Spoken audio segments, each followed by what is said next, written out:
How are you, Rob Gunn? Welcome. Gonna wait a couple of minutes for more people to show up. Then we can start rolling. Rolling.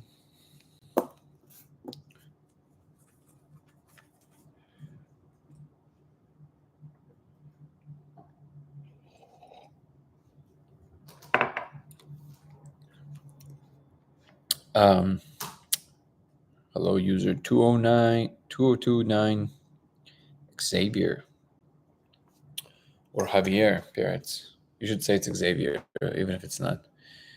Good to see you. Adi Galedat. Galedet. Nice to meet you, everybody. To all the newcomers, if you don't know, this channel mostly revolves around the simulation hypothesis. And I'm claiming it's starting to become not a hypothesis because I'm offering us a way to actually probe into that.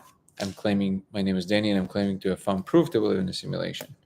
And we're meeting here on the daily to discuss science, religion, spirituality, focus on all kinds of topics, from the broadest to the most specific. And we're doing our best to keep it entertaining. John, Pamela, nice to meet everybody. Daxton. All right, people are finally flooding in. Alyssa Mason, Citizen Train. Cal, we missed you, brother. Where were you, man? Good to see you.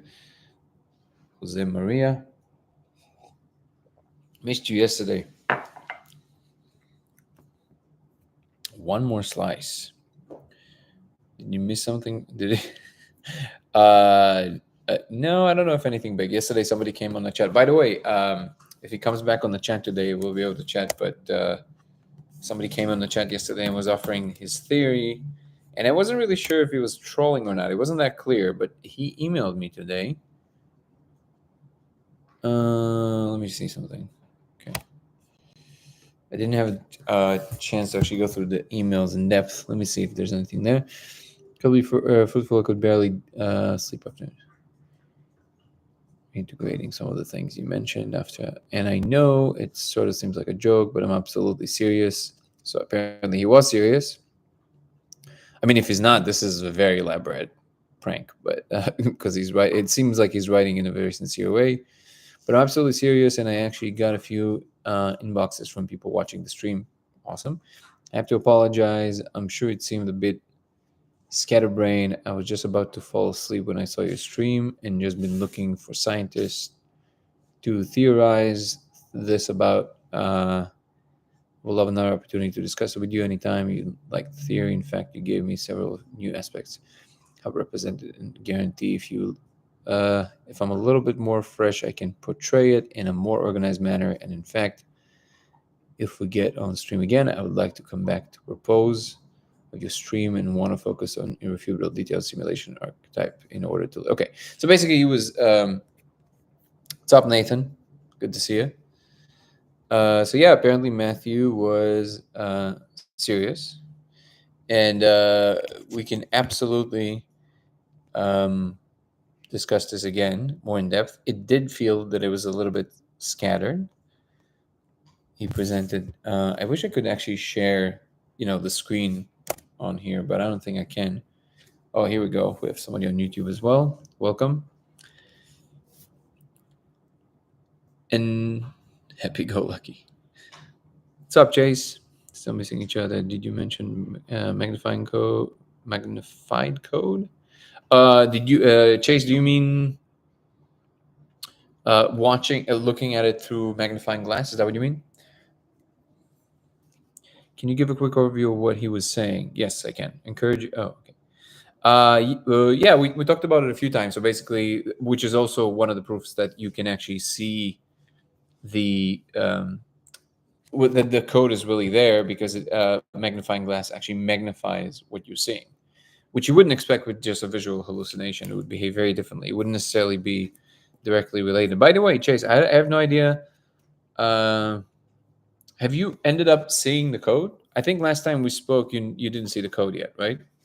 Also, what do you mean by we keep missing each other? You have my number, right? Have you been able to create the characters at all? Yeah, I had a couple of people draw the characters. Yeah, so you can always text me, man. Always available for you. And I'm back in the US, so we're in the same time zone. Well, at least the same regional time zone. Polyfoci, how you doing, brother? Good to see you. Abandoned child. What a handle, man. I hope everything is all right. OSO. So I actually may have your number. Unsure DM just in case, please. Okay. Let me make sure. If not, then I'll definitely. Yeah, I'll do it right after the chat. I'll DM you. Actually, if you don't mind shooting me an email now, because usually by the end of the chat, my brain is a little tired and I might be a bit scatterbrained and I may forget. But yeah, if you can just shoot me an email now, I'll make sure that I put it right in the email right away. And yeah, we should definitely catch up.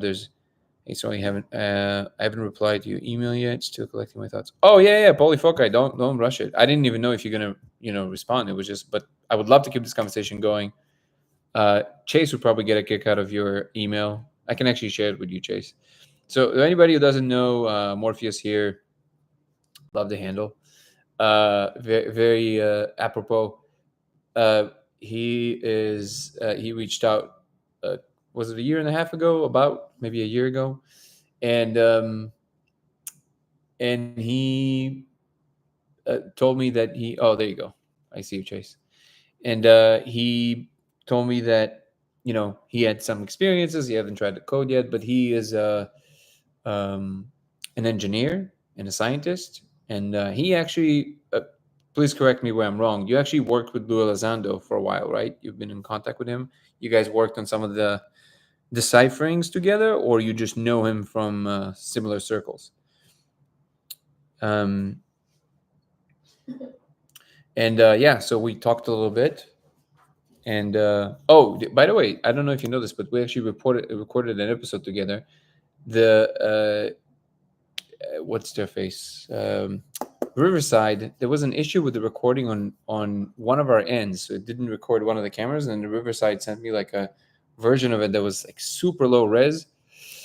Might still release it because I mean the content is the content, but it just feels like it betrays the material, to be honest. But we can chat about that. Maybe we can record a conversation with the full quality, or maybe I'll just actually release this episode regardless.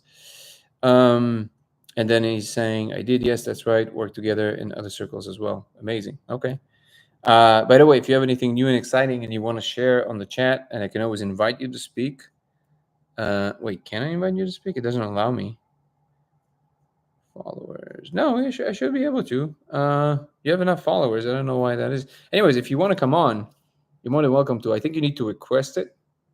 So if you want, please request it and I'll bring you on. So all the newcomers, just to retain some of the new people that showed up, if you're interested in the simulation hypothesis or anything even remotely scientific, but also we talk about some spiritual stuff, trying to reconfigure how all these things fit together. My name is Danny, and I'm claiming to have found proof that we live in a simulation. And this is a daily chat in which we're meeting and talking about all kinds of things: science, philosophy, religion, spirituality. If any of these things feel like they resonate with you, this is the right address. And sometimes I bring very interesting people to talk. So I would like to think that this chat is pretty entertaining. So stick around for at least 5-6 minutes, see if it's for you. And if so, give us a like so we also attract more people. But let me see. But would love to another time. Okay. Yeah, absolutely. I don't think I don't think it actually. I think it is missing one text. Mind Lumedia. Okay, so it's Mind Lumedia. Is that a play on words on megalomania? Because it kind of sounds like that. Hey, so if you actually believe we are in a simulation, how do you maintain a purpose in life? That is a great question. Sunflower, thank you for your comment. I'm definitely curious because something ain't right. No, that I always say that's just like good old paranoia. That's unrelated to the fact that we live in a simulation. But let me. That's a great question, mind aluminum. What happened? Oh, okay. Um.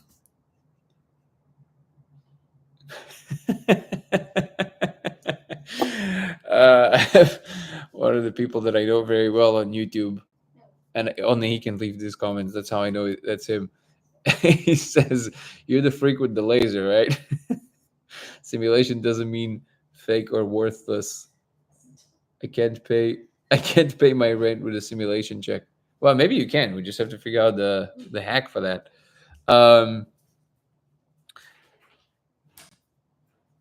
okay, let me see. The purpose is the experience, correct?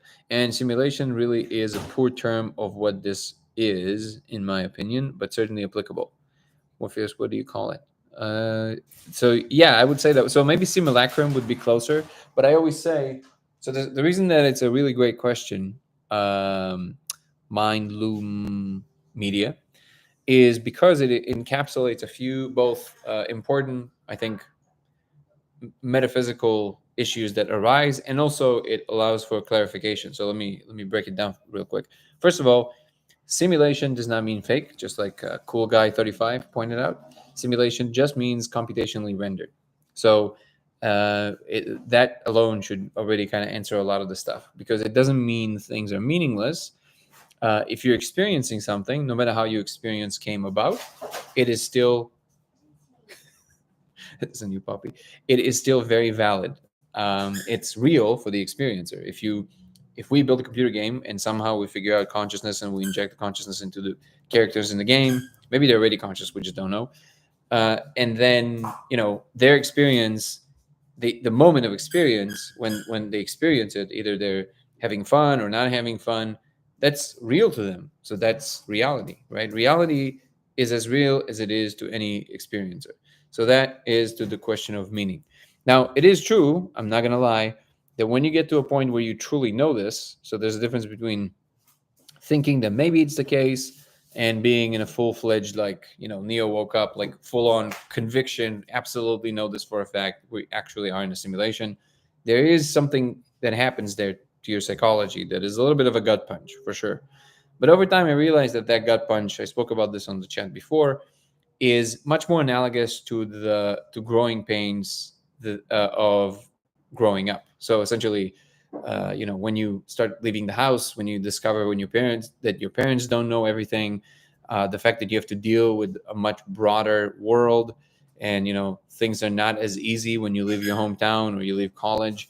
These kind of experiences that people have when they have to move to a larger space of something, I think that kind of like trepidation, maybe sometimes loneliness, the feeling that things are too big for you to be able to handle, and even sometimes kind of like emptiness that also happens.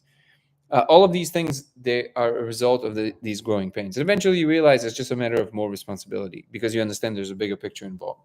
So I would say that, first of all, simulation does not mean fake. Um, Again, David Chalmers has a book about this. It's called Reality Plus. As I always say, I have not read the book, so I don't know if I can recommend the book. I don't know if it's any good. But the main thesis in the book is exactly to talk about that, which simulation just means computationally rendered. And within the context, if we're saying the proposition is not that we're inside of a computer, but that the world itself at bottom is computational. And what we mean by computational is oh, I thought you were doing it for him. This is a circus here today. And what we mean by computational is a very particular technical term. Turing, discovered the universality of computation. Is the functionality that allows for computational processes to happen in a physical universe. Computation itself is the abstraction, but it is the thing that is doing the work. In other words, software is doing the work, not really the hardware. Hardware is just where the software is being it's instantiated in. And yes, it needs to have a certain kind of architecture, the hardware, in order to allow for certain softwares to run. But ultimately, the thing that is doing most of the heavy lifting is the software, which is the computation. So if you claim that the world at bottom is computational, which again, it's a long, conversation about how you get there. but it's not a new idea. It goes very, very far back. I would say all the way to Plato and the cave, the Plato's cave. And this is what I said to Polyfoci in the email. The most recent, reimagining of this idea in the context of modern science is John Wheeler. He coined the phrase "it from bit" to denote the fact that it makes much more sense that computation gives rise to the laws of physics and not the other way around. And so again, the idea is not new and it predates the idea of the matrix too. But in the context of the world being computational, this is where we're coming to the final word and conclusion here, which is that in that context, simulation would just mean a slice of reality. So it's just one slice. So if in the movie The Matrix, you have the real world, that inside of it you have the matrix computational world, which is fake and you're trying to get out of it. In the real situation, it's exactly upside down, which is that the computational world is the real world. It's where the majority of things live. And then our world is just one slice of this much larger reality. I hope this makes sense. And also to your question, Sunflower, something ain't right. A lot of things ain't right, but also a lot of things are very beautiful. So I think we should acknowledge that as well. Let me look at some of the comments. We have some good ones, I think. And I agree, Morpheus. I agree, Chase. Simulation is, I don't know if it's a poor term in the context of the conversation, because I think I agree that there might be a better term. I think simulacrum might be a better term. A philosopher friend of mine told me that, and I agree with him.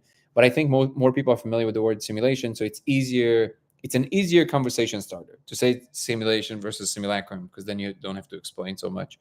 And people say, well, do you really mean a simulation? Well, if you look at the specific of what simulation really means, yes, it is still a simulated sliver of larger reality. But I fully agree that we might be able to find a better word. I will say that I'm not a big fan of people who just make up a whole lingo for no reason. Ken Wilber. No, I mean, he produced some interesting body of work, Ken Wilber, but the fact that he has a book this thick that could be this thick just because of the amount of terms that he invented, I would say that's just so superfluous and unnecessary, and I'm not a big fan. There's enough words in the English language, and I think we can get by with that. Have you had your wisdom teeth removed? All 4 of them. So, which means that all the wisdom was removed. I don't know which failed describe this. Is it there? Mill said, is it therefore possible to hack the simulation? I don't know. Maybe. I guess we want to look at the word hack, right? Hacking means take something and either a shortcut to some kind of an outcome, or to take a process that was supposed to happen this way and then utilize some of its functions to kind of give you an edge, or some kind of a give you an edge, like make it easier for you to complete certain tasks. I would say that if you think of it in these terms, really science and technology are in the business of hacking reality. They're trying to utilize the facts about the world to see if we can combine them to create easier processes, automated things, right? And nowadays it's very common to almost like foo that kind of stuff, like look at it from the negative perspective, which I don't share that vision. I think science is a beautiful thing, technology is a beautiful thing, and I think the way it's expressed is important. So we don't want science run amok, so to speak. We don't want just things like social media that just blasts our brain all day with craziness and nonsense and makes us forget what's important in life and forget other people and all that stuff. But technology that is properly implemented, a mature technology, I would say, can actually be an incredible and wonderful thing. And in fact, I believe that's what the universe is trying to do. It's trying to develop technology to us. Terence McKenna once said, it was an interesting idea that, actually, I don't know if it was quoting somebody else. I think it was originated with him. But what if the Earth, because it's bigger in size, it can also see further in time? So like it doesn't just, like the Earth is a living organism and it doesn't see just like we see in space and we can kind of project ourselves in time. The Earth kind of sees in time even further than us because of its size, and maybe it allowed for some kind of an evolution to happen on itself, to evolve us, to build certain technologies to protect it and its biosphere from certain things that might come. So like just like what happened with the dinosaurs, then the earth said, okay, no more. I'm going to evolve these creatures that can build all these things. Like if another one of these comes along, they can basically kind of be the protective system of the thing. Now, and are we that system that is now misbehaving and only cares for itself and behaving more like cancer? I don't know, but I really like this vision because it kind of gives a middle perspective where we're not just a disease, but we also the solution to a lot of things. So it allows us to treat ourselves as as just the thing that is capable of exerting this kind of power, and then all is left is to get our shit together and to start acting accordingly and be more holistic and hold hands and sing kumbaya while we're building rockets. Is it therefore possible? Okay, we saw that. FKB. All right, brother. Well said. Simulation concept means must be one real reality. Do you think the reality itself is a simulation? So even though this is a very common idea that you have to have base reality, I think that if the world is at bottom computational, you don't have to postulate a base reality. The whole world is just a computational system. And again, then you just have to ask yourself, what do you mean by computation? And that's a long answer. You have to kind of go into the details to really answer that question. But the functionality of computation is not arising from the laws of physics. For all intents and purposes, it should be treated as another law of physics. Computation is possible, just like electromagnetism is possible, just like gravity is possible. It is there, and you can utilize it for certain things if you understand it, which is what we're doing with computers. Computers are just basically a physical way to utilize the fact of the functionality of this computational force in the universe. And it goes into information theory, it goes into what knowledge actually is, which David Deutsch describes as defines as information that can do work. So you can instantiate knowledge, which is this informational packet that can either cause other creatures to do work, or it can be instantiated in the structure that it itself produces. So for example, if you have a building, if you have long enough time and the right, like you don't get bored quickly, you can just kind of go through the building and you can figure out how people built the building, which means that the building itself contains the knowledge of how to build it. So things like that. It's all binary. Not sure about that, especially in the quantum context. I'm not sure that everything is binary. Let's see. Jesus is good. Well, Jesus is good. How are you, the world teacher? Good to see you. But let's go down here. Love you too, the world teacher. Sam Sith says opinion on free will. Yeah, we had a whole episode about it. In short, do you believe souls have ages?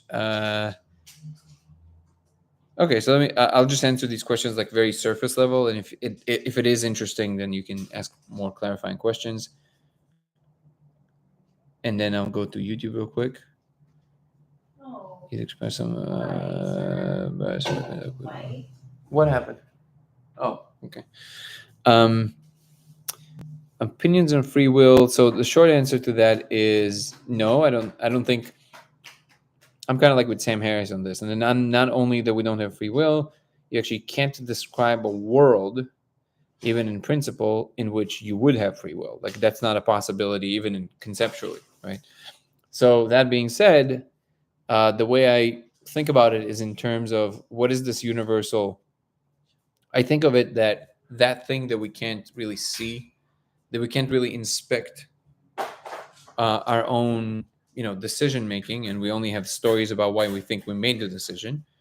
That element, this invisible force that is deciding whether something goes to the left or to the right, this binary thing, is outside of reality itself. It's almost like that is the thing that is outside of reality's inspection itself, and it is the hole in the donut that goes through all the things inside of all of reality, including through people and everything else. So, good example is if you're trying to make a decision between two things, as time kind of spirals in, and you have to make the decision quicker and quicker.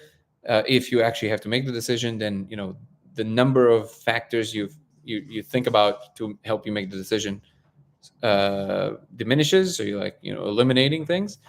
Eventually, when you make the decision, it's just a moment in which you essentially kind of fall asleep for a nanosecond, and then you wake up in a new world in which now you're either going to do this or that. And if somebody asks you why you made that decision, you might have a whole story about why you think you made the decision. But that actual instance of appropriating the zig or the zag of that moment, that was not what you call yourself to be. That cannot be logically described that way. And in fact, I would claim it is outside of reality itself. And the ultimate bottom level version of this choice decision moment is, why did reality choose to exist versus not to exist? That's how I look at free will. It's just our collective story about why we think we're doing things. Do you believe the souls have ages? No. Branding is never easy. It's so true. You ever read Road to Reality? No. Do you recommend? And if so, why? Critique is always forewarned. Love is it facilitates itself. I love your comments. I don't know what you mean by critique is always forewarned. I don't think the code would be visible if it couldn't be hacked or used in some way. Maybe. Oh yeah. Okay. I was reminded about the YouTube screen. Thank you. Cool Guy 35 is saying, when I first reached out to you, you'd expressed some uncertainty on whether the brass you'd been in contact with were the simulators themselves or had just gained access to our substrate. Is that still up in the air? I would say yes. Yeah. So the question essentially is, are they the simulators, the one that actually built this layer of reality, or have they found it, or did they just realize this function of the world and then manage to utilize it to make things? So it's almost like they are they in the same kind of boat as us, just more advanced and more knowledgeable, or are they fundamentally different, made out of a completely different substrate, and then they made our laws of physics just arbitrarily, whatever they chose? Thank you so much for the gift. And I would say that is not clear, and it won't be that clear for quite a while. Again, thank you so much for the gifts. I appreciate it. That far advanced probably make no difference to us. Wait. Either they are the ones running the layer, or they figured out that the mechanism and are utilizing it. Yeah, essentially. Wait, are you just are you just typing? Are you my stenographer? Are you just typing what I'm saying? This is great. That's how you phrase it initially. That's what I just said. At least I'm consistent, right?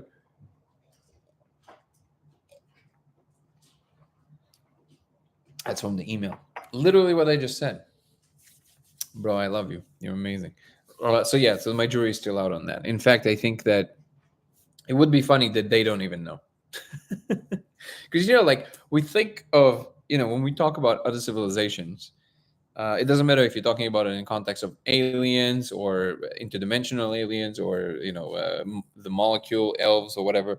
We always think of them as as if it's like one entity. Everybody just agrees on everything, So in the same way that people say like the government or some things like that. It's like, what is that? We have so many differences of opinion. Like, why would they have one opinion, right? So I think it's it would be funny if they themselves don't even know what. Oh, okay. I'm like, every time there's like a new sound, I don't know what's happening because the puppy is like everywhere. It's omnipresent. I think we are. I think we are the bosses. It's your subconscious. Well, okay, that's what's his name? Come on, I know this one.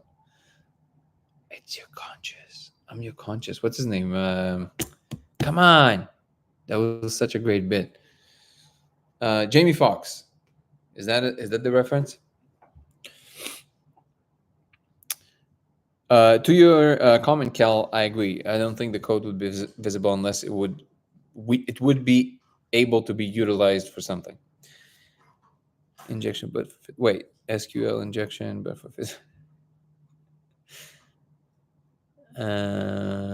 in curious in sentiment. What do you mean by that? Wait.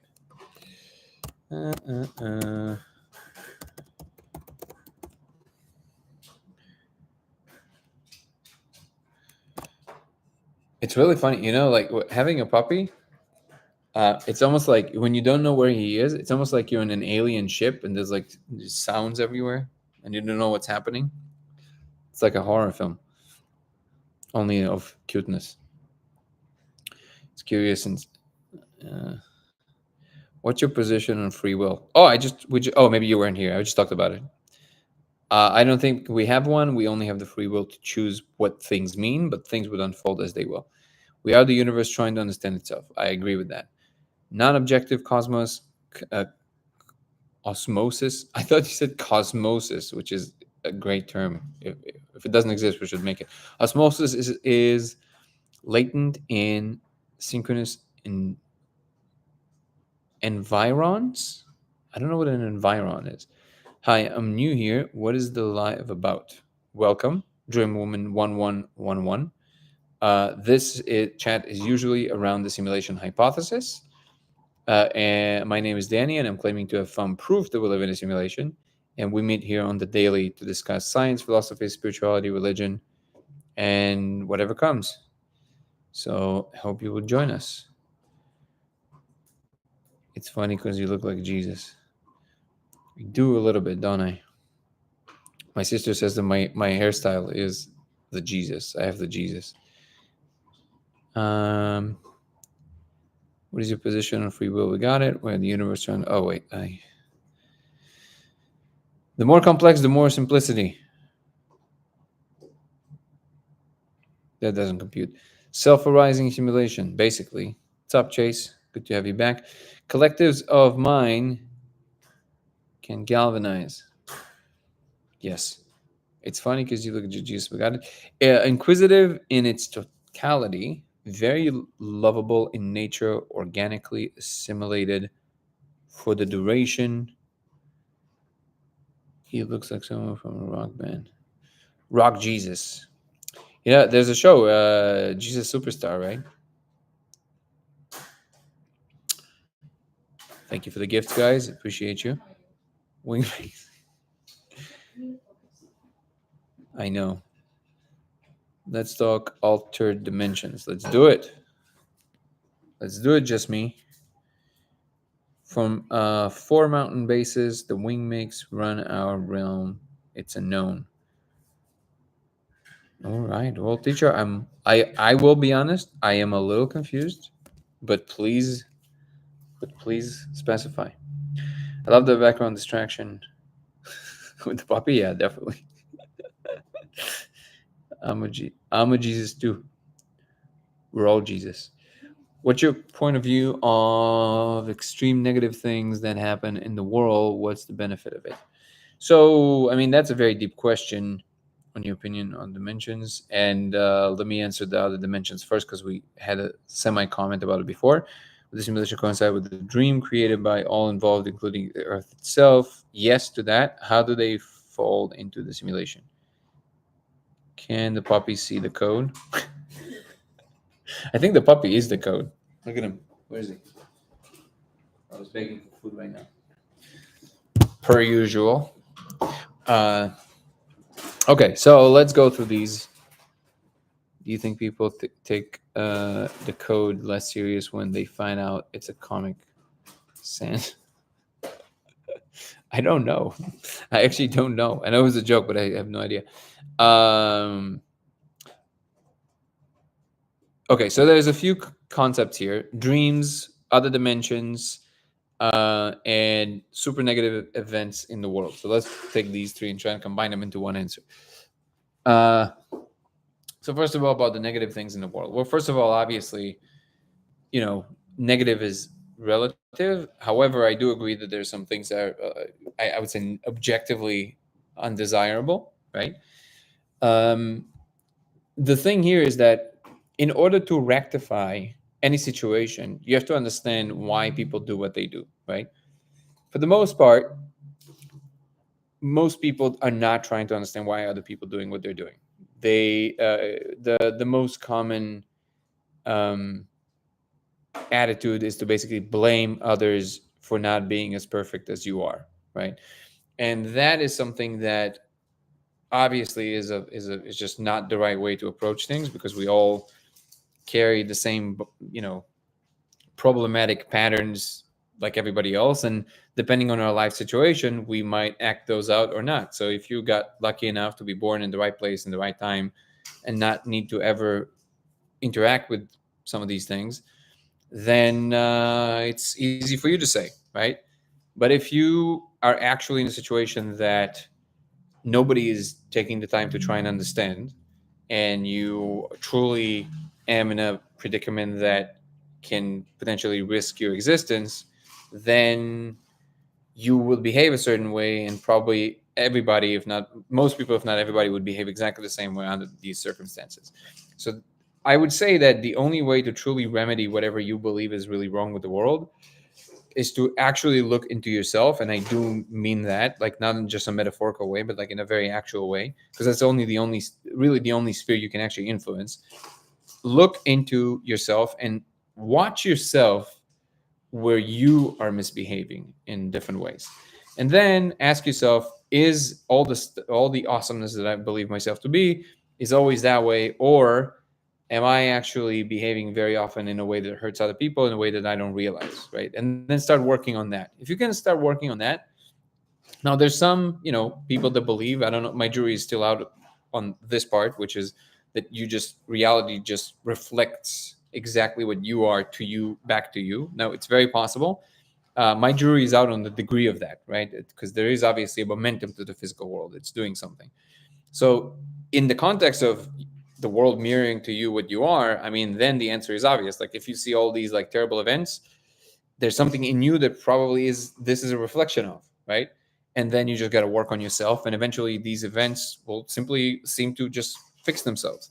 Now I don't know if I go that far down the rabbit hole. I do think that there's other people. I do think that even if we are ultimately the one, there's still this layer in which we are not one and we are separate, and this should also be acknowledged and talked about in the context of what it is.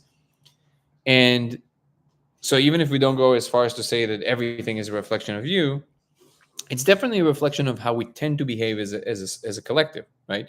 So the chances of anybody influencing these bigger things, unless you're willing to just make it into your life's goal, and you go and you protest all the time, and not just, like literally that's your life's work.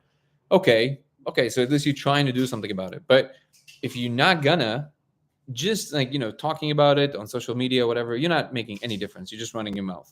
So I would say that the best thing you can do with your time is to find a way to bring your own environment to the greatest harmony you possibly can, and always investigate with your immediate environment.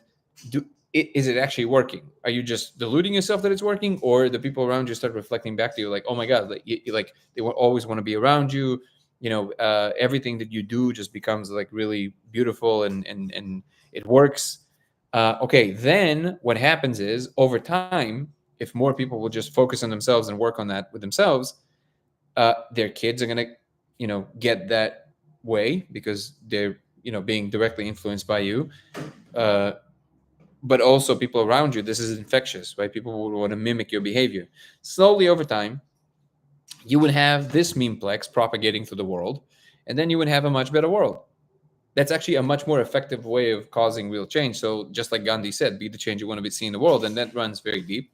But even in the moments where you feel like, okay, if I don't speak up, then who's going to speak out? Okay, fine, speak out. But then always remember that if you just doing this, like you're just pointing a finger, you're definitely missing something. So the truth is not always in the middle. Sometimes some people are more wrong than others. Okay, if you're walking down the street and two people are fighting, you don't automatically assume that both of them are exactly in the same boat and they're both have hold 50-50 of the responsibility. Maybe one of them is robbing the other one. You don't know, right? But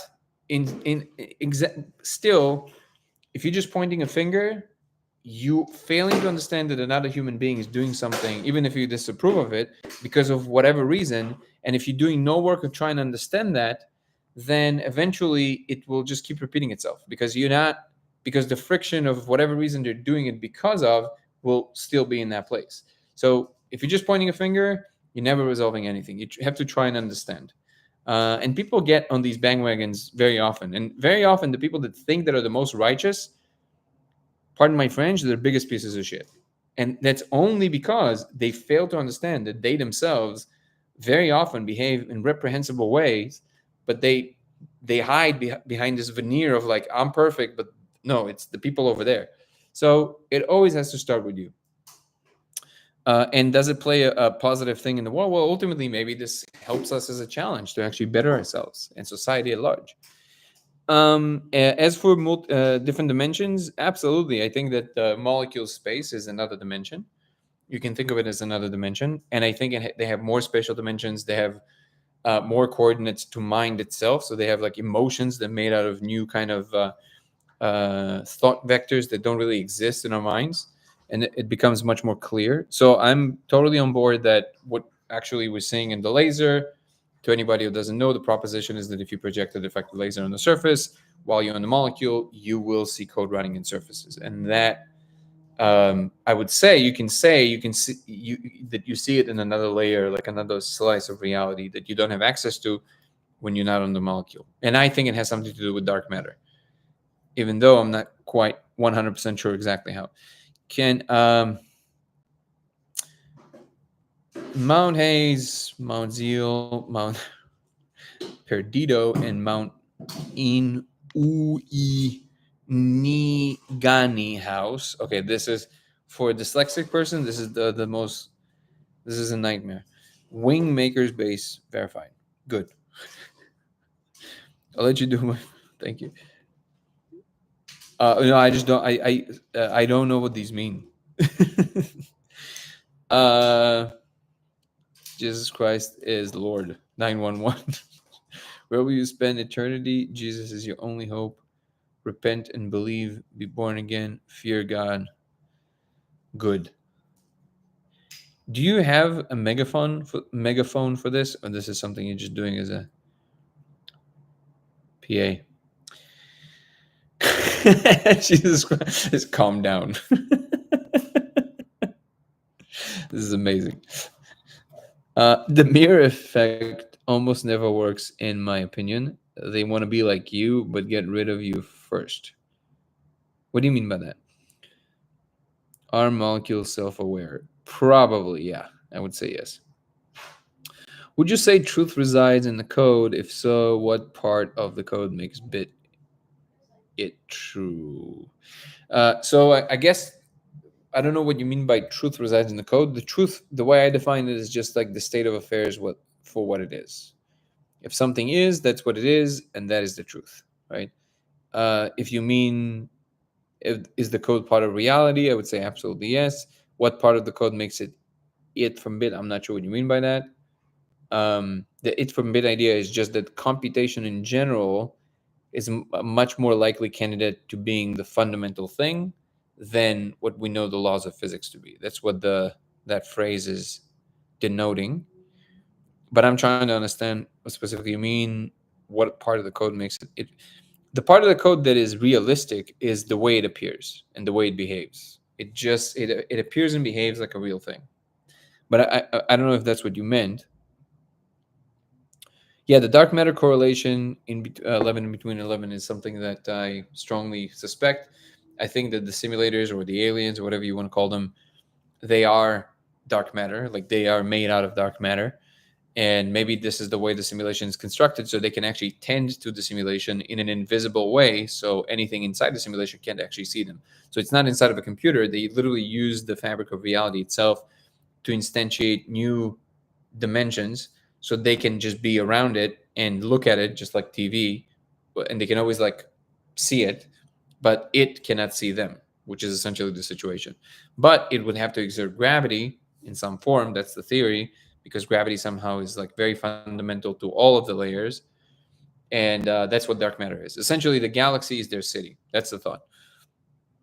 So that way they can actually, and this, oh, by the way, this is somebody asked me, like, what was the, Cal asked me, I don't know if Cal is even here yet, still, but they asked me what was the conversation from yesterday. And the guy, oh, I see you there. The guy was basically saying that he was trying to come up with an experiment in a skate park. It was a very fun thought experiment to see if we can create some kind of a negative event that then we'll be able to try and measure um, in some kind of a device to see if negative energy can be measured. The idea there is that the reason for the simulation is transforming negative energy to positive energy, and that's basically what they're farming. Like they're farming these energy transformations, and we are kind of like the device that transmutes these, and that's why everything is happening. Now, I would say that's, in my opinion, that's very arbitrary. You can think of 1,000 other reasons for simulating a simulation, and actually probably wouldn't be one thing. It will probably be this like thing that just, you know, answers a lot of needs.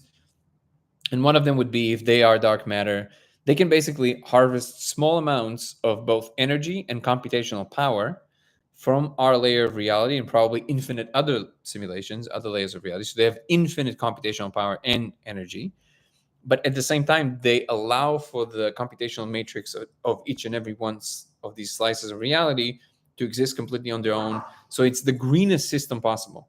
You both borrow such a minute amount from each and every point of all these spaces that these spaces don't even feel it.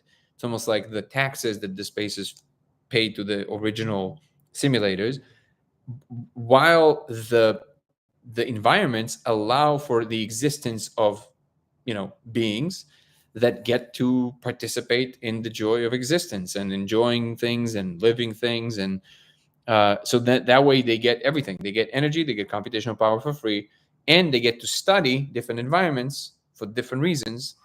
And I think the ultimate reason is to try and understand the reason why everything exists, but that's just my take. I mean, you can study anything this way, right? If you run infinite number of simulations, you can study decision making, choices, what kind of stories beings come up with, no matter how different their circumstances are. There's so many different things you can study for their science or their advanced, you know, whatever it is that they're, you know, interested in, while at the same time borrowing computation and energy, so they have infinite amount of that. So it essentially is kind of like the ultimate, it is their philosopher's stone essentially. um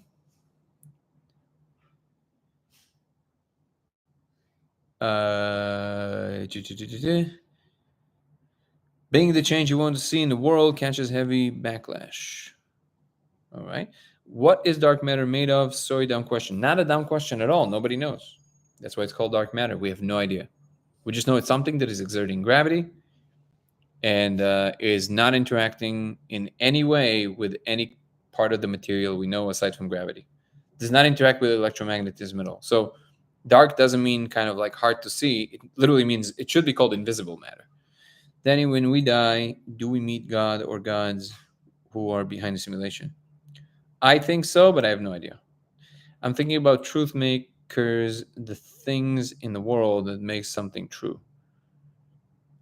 One. So yeah, so we think of truth in different ways, Polyfoci. I think of truth as just the statement about what the world, what is.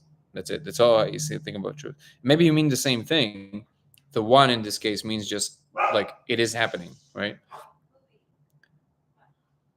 But then in that context, the things, if the things that are happening outlining some other pattern of the zeros of the things that are not happening, then that would have to be included as part of reality, of part of the truth. They are cloaking in another dimension. We don't have the understanding yet, the dark matter, so we can't see it. I agree with that. Interesting. Energy like that has been measured. Let me find it. Noosphere, Princeton EDU. Let me write it down.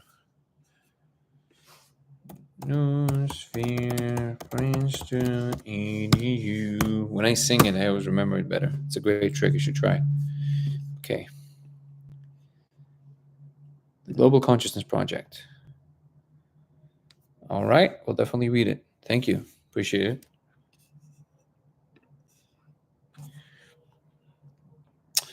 What exactly is the truth? Oh, there was one, two. Okay, got it. What exactly is the truth maker for it from bit Am I making any sense? No, you're making sense. I'm just trying to understand. I know it's just short comments, so it's hard to. Also, let me look at. Oh, maybe it's because he wants to go. Remember? Do you think people take a code? Oh, okay. Transforms to wingdings. Dude, you're hilarious. Uh,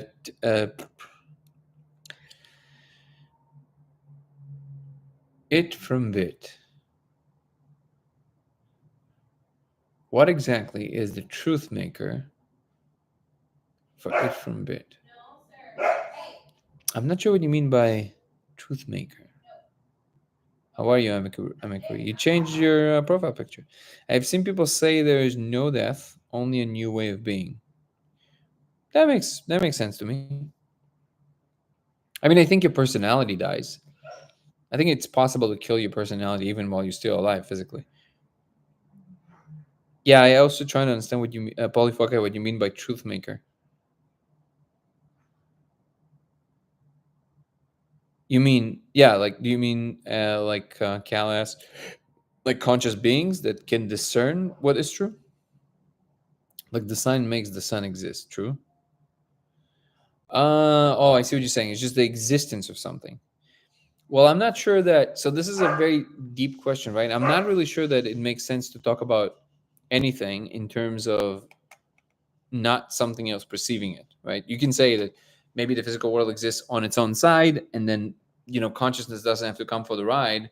Again, it's completely you know possible, which is was the perception of science in the last 50, 60 years. But what is the point of even like postulating it, right? It only makes sense to postulate in terms of beings now existing and have to contend with something like the physical world. So it will always be in the context of beings experiencing it.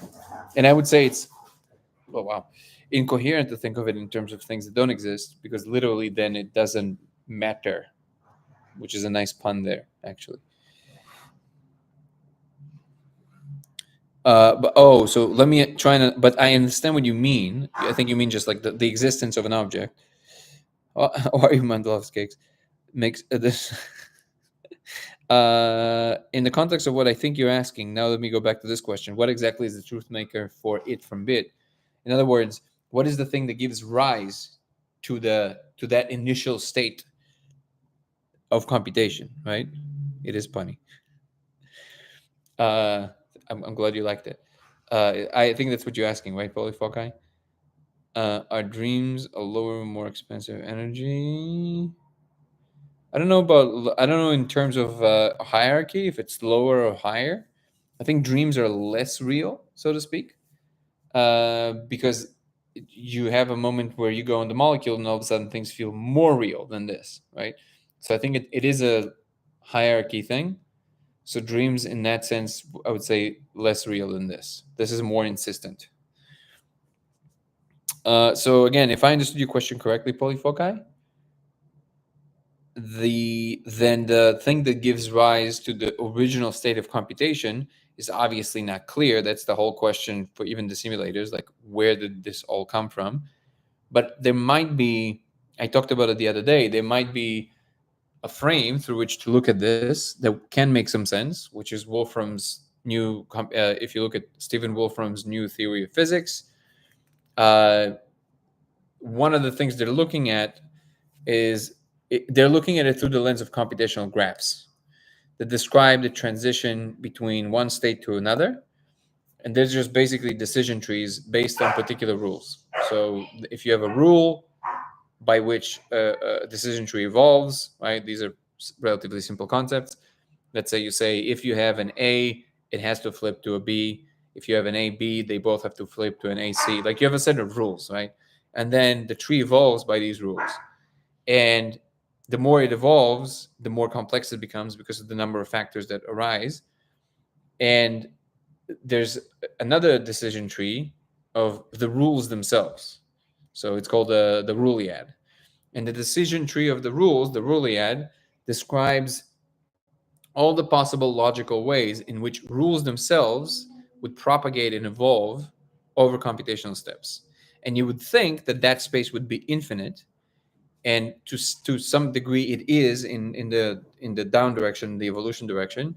But if you look back up, it's not infinite, it's finite in what states could give rise to, sorry, what rules could give rise to what other rules in what order. So it's true that anything is possible, but it's not true that anything is possible in any order. So certain things have to first happen for other things to happen, and that's a very important data point.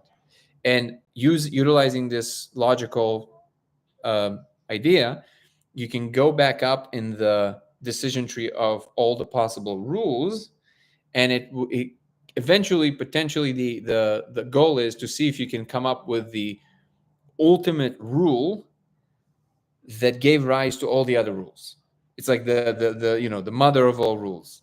And that rule, by definition, if you arrive there, it's nowhere written it's possible, but if you can, that rule by definition will have to have a quality that logically gives rise to itself. I think it's untenable, if you ask me personally, but that's a real attempt, and so far it seems to be yielding fruit. So who knows? But I would say that ultimately that question is uneradicable. Like, you can't actually eliminate it, and that is the snake that eats its own tail. That is why the simulations are running, because the ultimate beings are trying to figure this out, which is like, why does anything exist? It's kind of like the last unanswered question.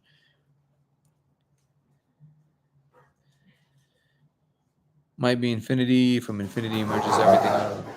But then you have to think, like, what gave rise to the infinity, right? And then if you want to say, well, no, infinity by definition always existed, but like, okay, well, why is it not nothing? You always stay with this kind of like, it's again, I know I've said this many times in this chat, but literally the universe, and when I say the universe right now, I mean everything. So the multiverse doesn't matter. Existence, okay? The multiverse is seemingly an impossible object that exists. It should be impossible, and yet it is, because we're in it.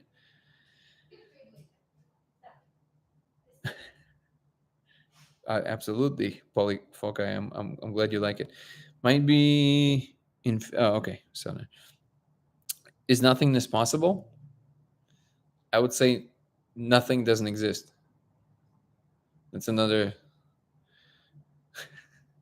I don't know if it's a pun. It's not a pun, but it's a circular mindfuck for sure. It's not. I want. Okay. I wonder if because I'm cursing sometimes is when they're flagging us. Let's see if they're gonna flag us in a few minutes. It's not nothing because nothing can only exist within the context of infinity. Nothing cannot exist. Period. Think about it.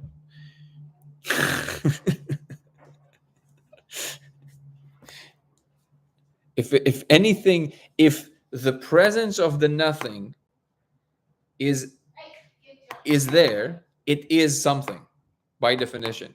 It literally, it's the ultimate mindfuck. That is a fun one. Until it breaks your brain. What's up, Troy and Max? Good to see you.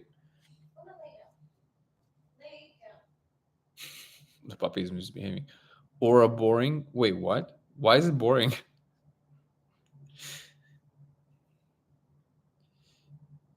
One of the thought. Am I ready? Whoa.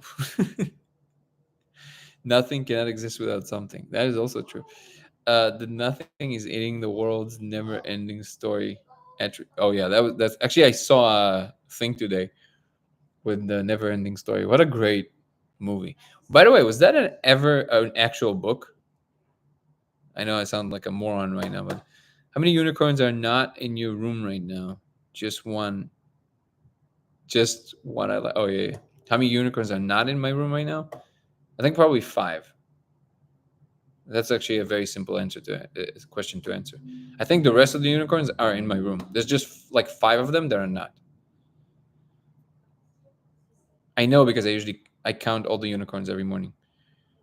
I heard unicorns. I don't know. I don't know if you knew this about me. They give great unicorn juice, unicorn milk. Unicorn juice just sounds like somebody captured them and made them into a juice, which is terrible.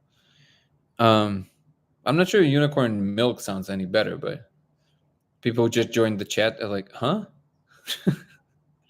1979 book came first. Of course, the book always comes before the chicken. I mean, before the egg, before the movie. One of them. To all the newcomers, this chat is mostly around the simulation hypothesis.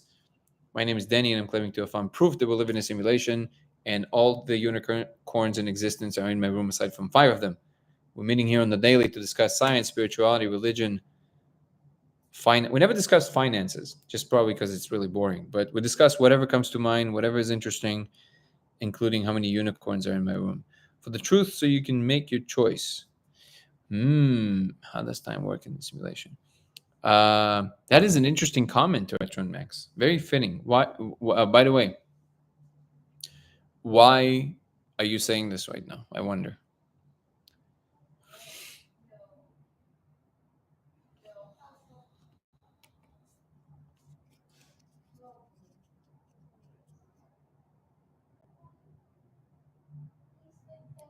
Shell Bell.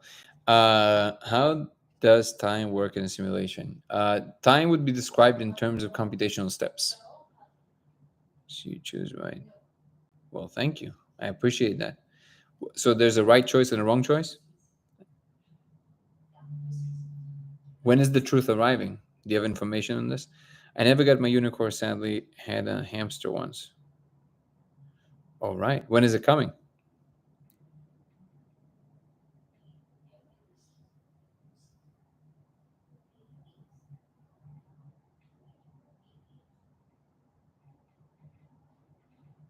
Because you want to. So time would be described in terms of computational steps. It's now. All right. Let's go. Are you going to tell me the truth? Oh no! Please keep being silly. I'm a I just skipped your. You spend nearly a year interacting with them.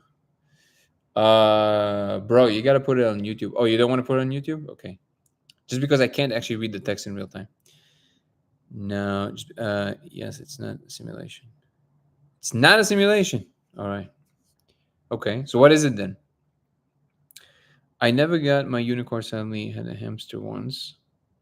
I love that comment. Okay, I can't read the comment in real time, brother. I'm sorry. Like on the chat, in any other app, because I'm utilizing the computer and the thing. Well, first of all, Amikuri, what if your hamster what if it was a unicorn, just a tiny one, and you just had no idea? Because the unicorn of this size, the actual horn is like too small to see. And again, I don't know why I keep forgetting this, but time would be described in terms of computational steps. The decision tree that I was describing before would be each step on the the evolving tree would be moments in time in terms of the computation.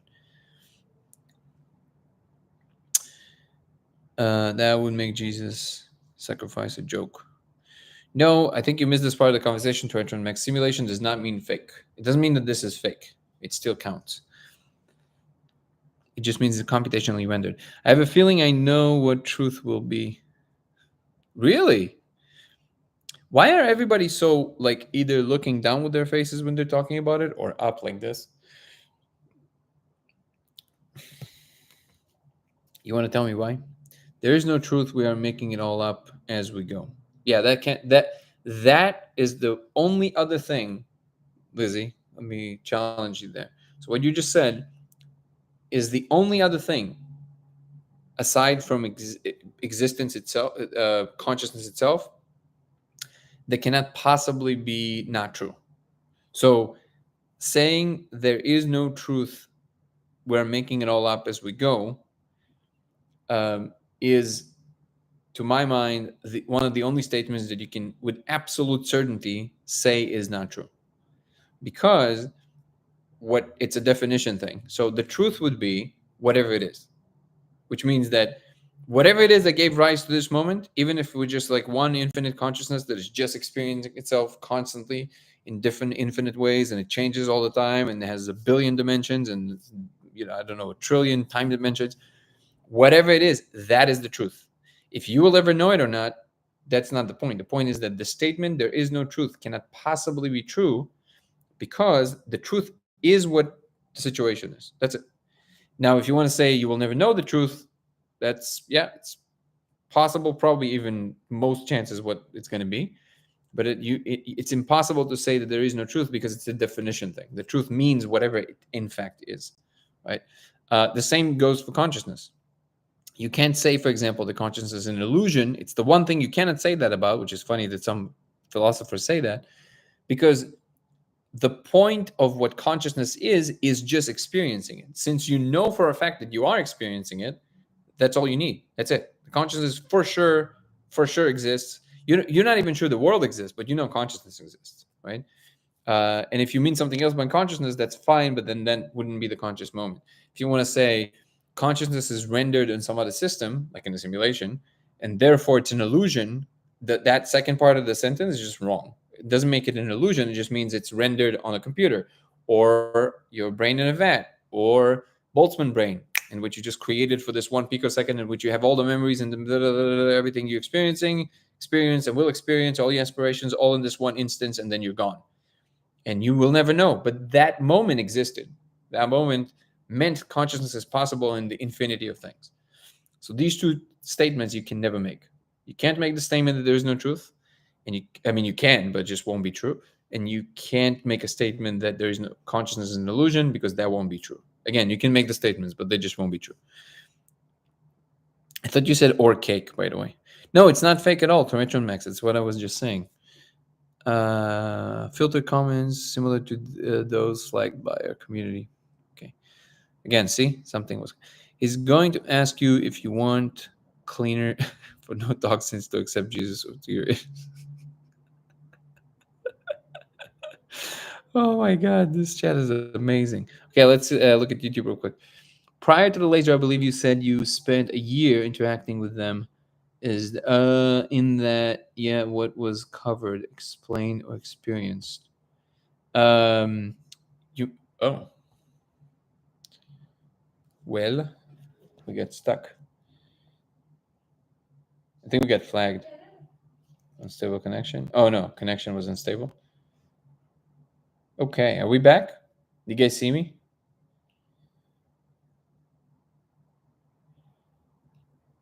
Jesus has be working on your heart. That is so interesting. Still alive with me? Yeah. With you, brother.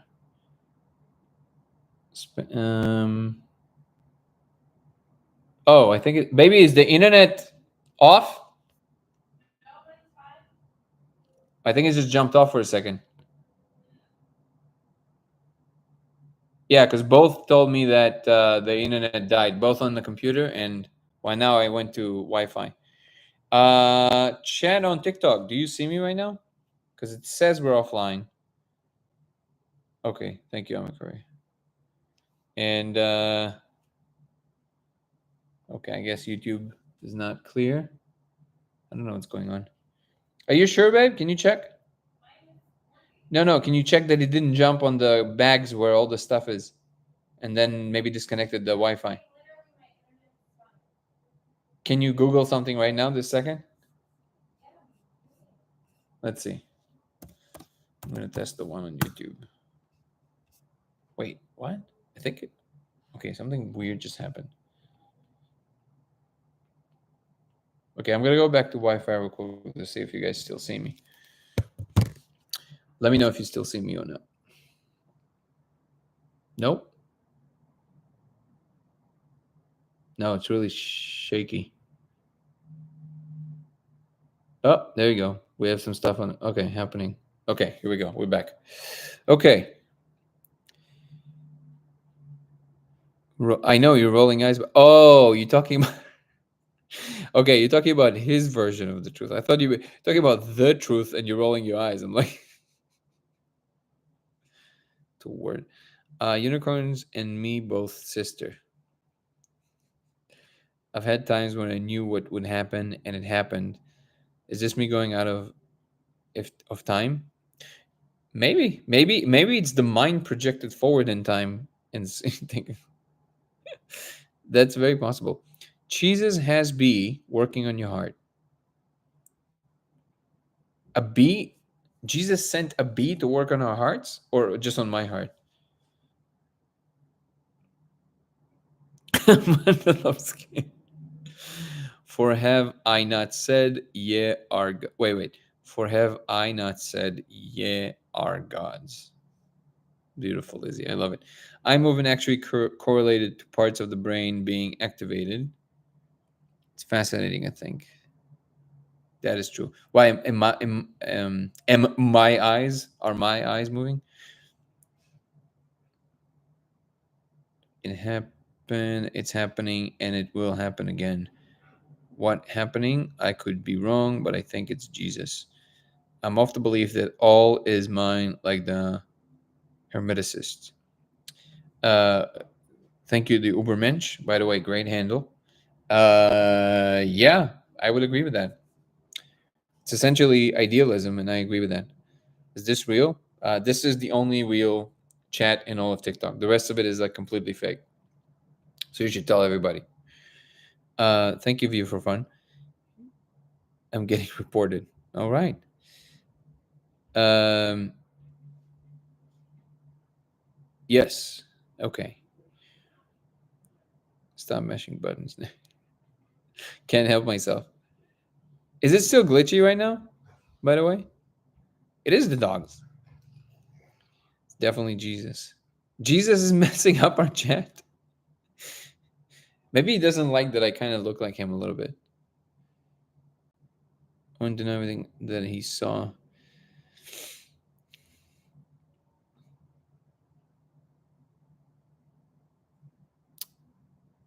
I am making a documentary. I've seen a few, but okay. Wait. I need to bees of the Lord. Wait, bees of the Lord. Look them up. Okay, I will. I guess I've really been wondering if the code is responsible for the nature of abstract object. I think the code codes for everything, including for experience and what we would call the physical world. And these codes just look a little bit different. Can you still see this? Also, I need to figure out how to get more audience for YouTube. Sometimes it jumps to like 10, 12 people, but usually like 2, 3 to 7 people. And oh, yeah, I'll do the X as well. Could wrong. Fix now. Okay, great. It was glitchy, but you're okay now. Okay, good. If I can project my consciousness forward 10 seconds in time, what does that say about probabilities? You mean whether or not things are random? Is that what you mean? Do you think the code codes for itself? Yes. What it's called when you're not even allowed to take LS? What is LS?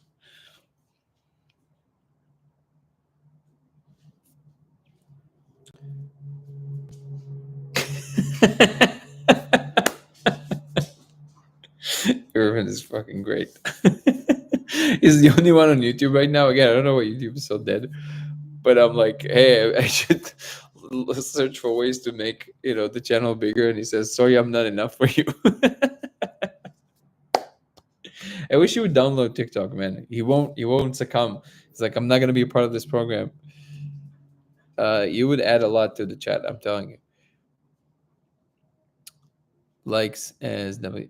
Oh, like LS and WS. Allowed. Wait, what? You're not allowed to take likes. It's J. Oh my god, man! I don't know. This is too cryptic for me. How does the coding for itself work? Smaller parts that make it up that we can see. I'll go to you.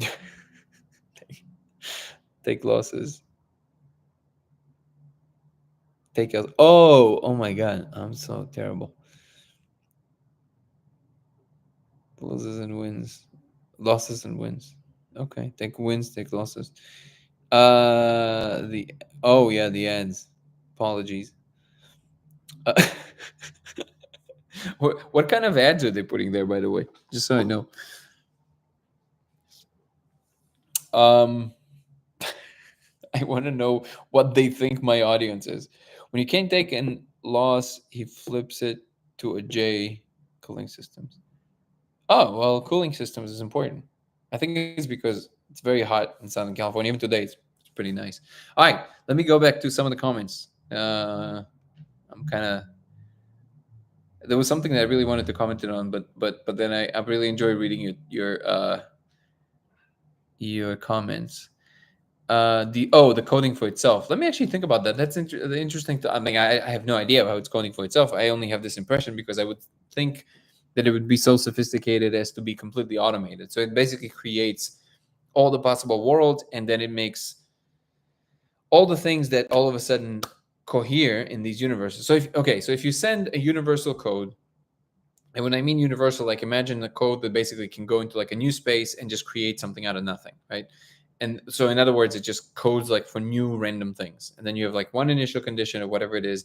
And then the code has to decide from that point what makes sense for that particular thing that happened and what doesn't make sense after. So like, in other words, what is the order of operation that still makes some sense? And then it has to inculcate that relationship back into the code and allow it to express itself even more. So in other words, it's basically manifesting itself, manifesting itself, manifesting itself. And I think that what conscious beings are, and the more advanced they are, the more they can do this, they're essentially the bridge through which things come through from the potential to the actual in that particular space. This is why everything in this hyperspace competes for our attention, because we are the things through which it can come as a channel. And either it's a creative thought that becomes an idea, that then becomes a structure, or then becomes an art piece, or then becomes whatever. The creative process is the most important thing to them because it shows them what kind of things are possible in different spaces that seems to arise out of nothing, out of complete randomness, and somehow it creates coherent conditions, communication, art, new structures that no universe has ever seen before. This is what, I don't know if it's also for entertainment purposes, but I think it's both. It's entertainment, it's science project, it's all of the above and more. And even in simulation don't have Google five. Wait, five. Oh, Ava is in YouTube. Good to see you. Quantum Leap. Sorry, I'm not. Hi from TikTok. Now there are more of us here. Yay, Ava! I appreciate you. Thank you. Even the simulation, we don't have Google Fiber. Okay, now we active in here. We can ignore YouTube now. Okay. No, I'm talking to you. Jesus, so touchy today.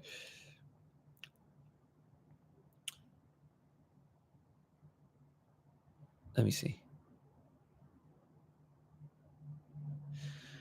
Trying to go back.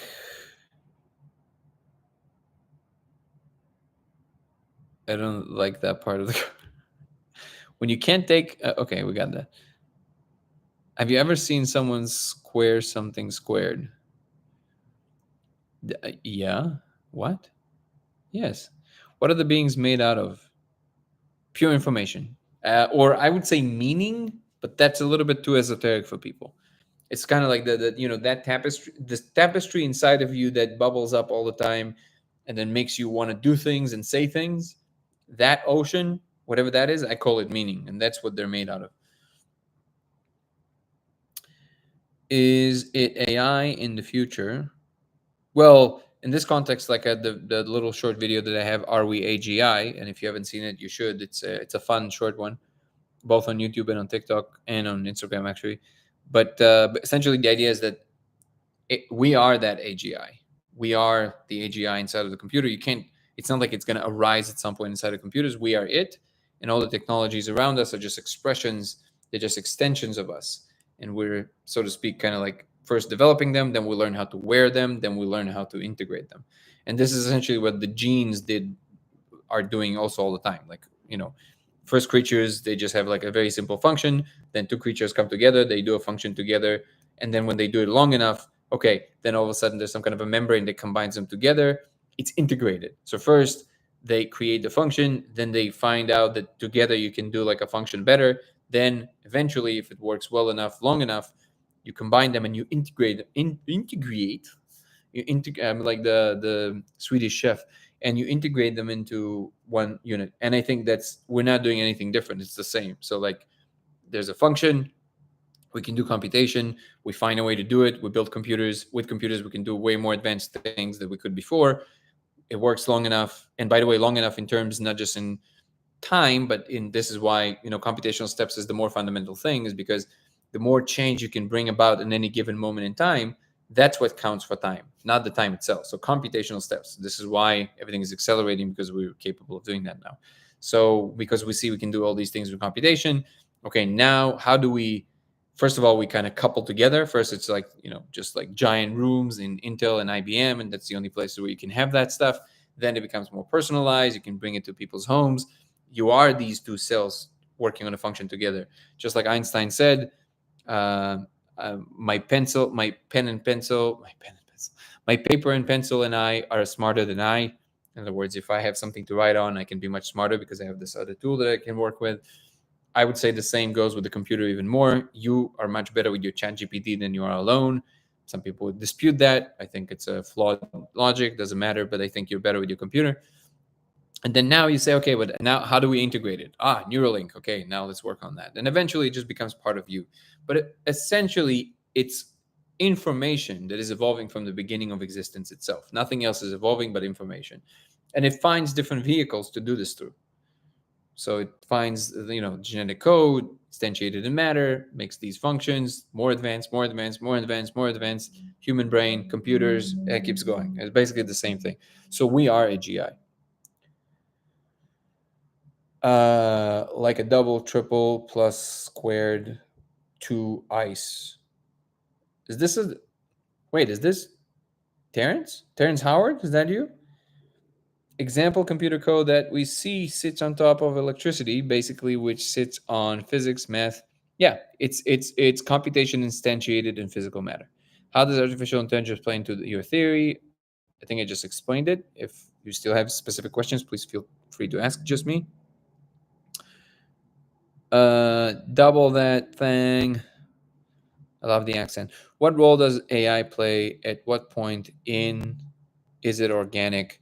Organic is just simply, I would say, well, depending what you mean by organic, right? If you mean organic matter, it means what we know about how organisms arise from matter and what they are. But if you mean organic in the sense that it's just naturally occurring, then I would say all of it is including in under the word organic, including computers and technology. Doubled, squared, that, okay, we got that. High five as well. There we go. Let's see what, let me see. What role does AI play? Okay, we got that. I think she needs to go, Baba. So the photons, the code, wait, I'm going to address YouTube in one moment. So the photons, the code is made of that hit your eye are driven by the code 2 or different code? Yeah, so I would say, again, this is all guesswork, but I would say there's code that we see, the codes for what we call the physical reality, then there's code, the codes for the perception, and all these are layers of code that interact with one another. We're saying the code determines abstract objects, makes Ouroboros problems harder than for physical. Well, obviously. What that your choice is, I'm proud of you. No. If so, I'm proud of you. He's trying to eat our husky. No. Just tell him to stop. Say the word stop. Stop. There you go. Boom.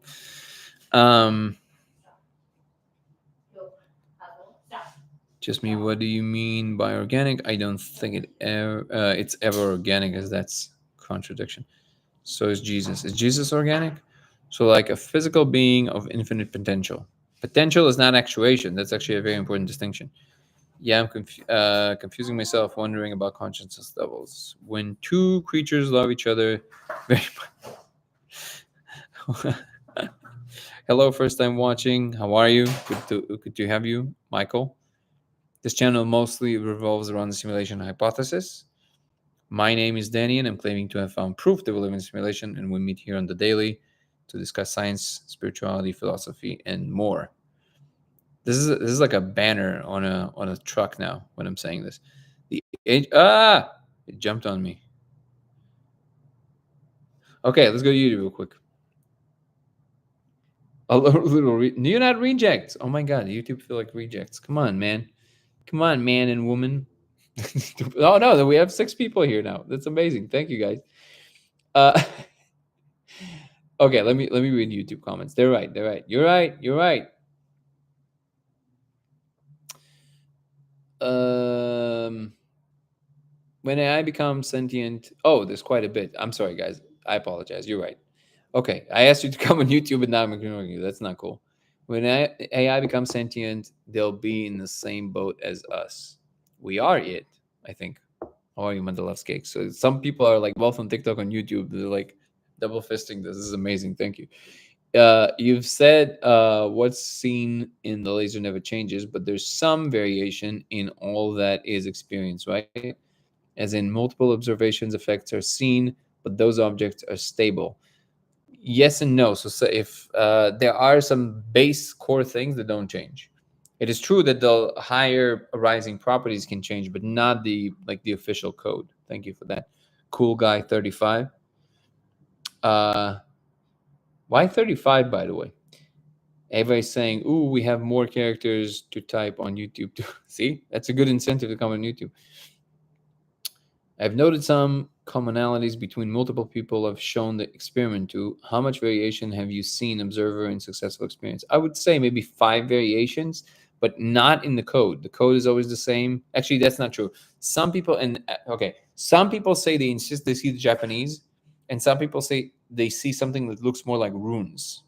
But the thing is that I'm pretty sure they're the same. It's just that the way that people describe them. But maybe I'm wrong. These are the only 2 distinctions between the different types of ways that people see the code. But everything else that might be a little bit more changeable, I would say is a higher arising property of it. Really struggling with the idea that AI could be sentient. This really feels dissonant to how I view sentient life. Yeah, but don't forget that you don't even know, like we don't even know how to explain why matter became sentient, right? It's like that's also unexplainable, unexplained at the moment. You have no idea that any of us are actually conscious or sentient. You only know you are. True.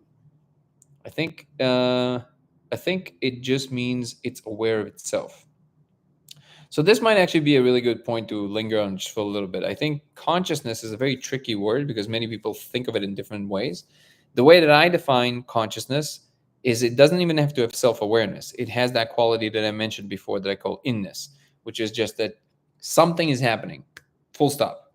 That's it. Something is happening. I don't know why I keep doing Trump hands recently, but it's not. It just means that something is happening. That's it. Self-awareness, I think, is already an arising property of it, and it.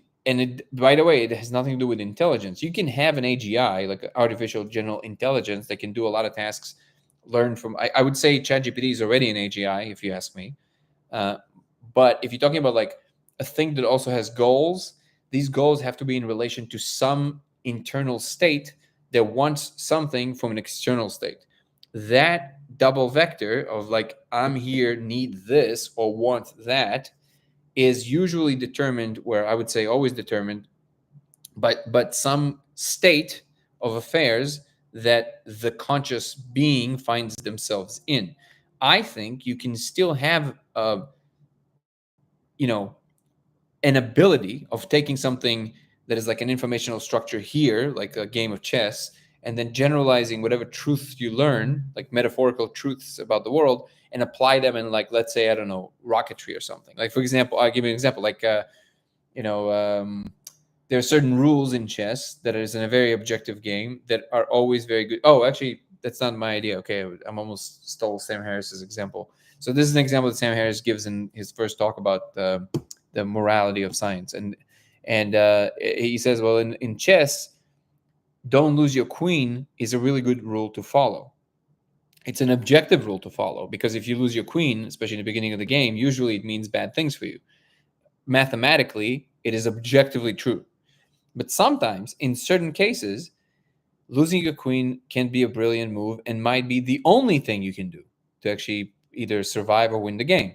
So the fact that there's exceptions does not mean that there are no truths to be known about an objective state of affairs. He used it to illustrate the fact that there must be moral truths, even if we don't quite know how to outline them, right? What I'm saying is that if an AGI can, play chess many, many, many times, and it learns that certain things, there are rules that are really good to follow, but sometimes you want to break these rules to achieve something greater in that moment. That truth about the fact of some objective mathematical space, that sometimes you want to break that rule under certain conditions, it can take this truth knowledge and transform it into innovation. Sometimes you take a leap, you make some weird innovative design decision, either physical or not physical, in order to make something greater happen than happened before.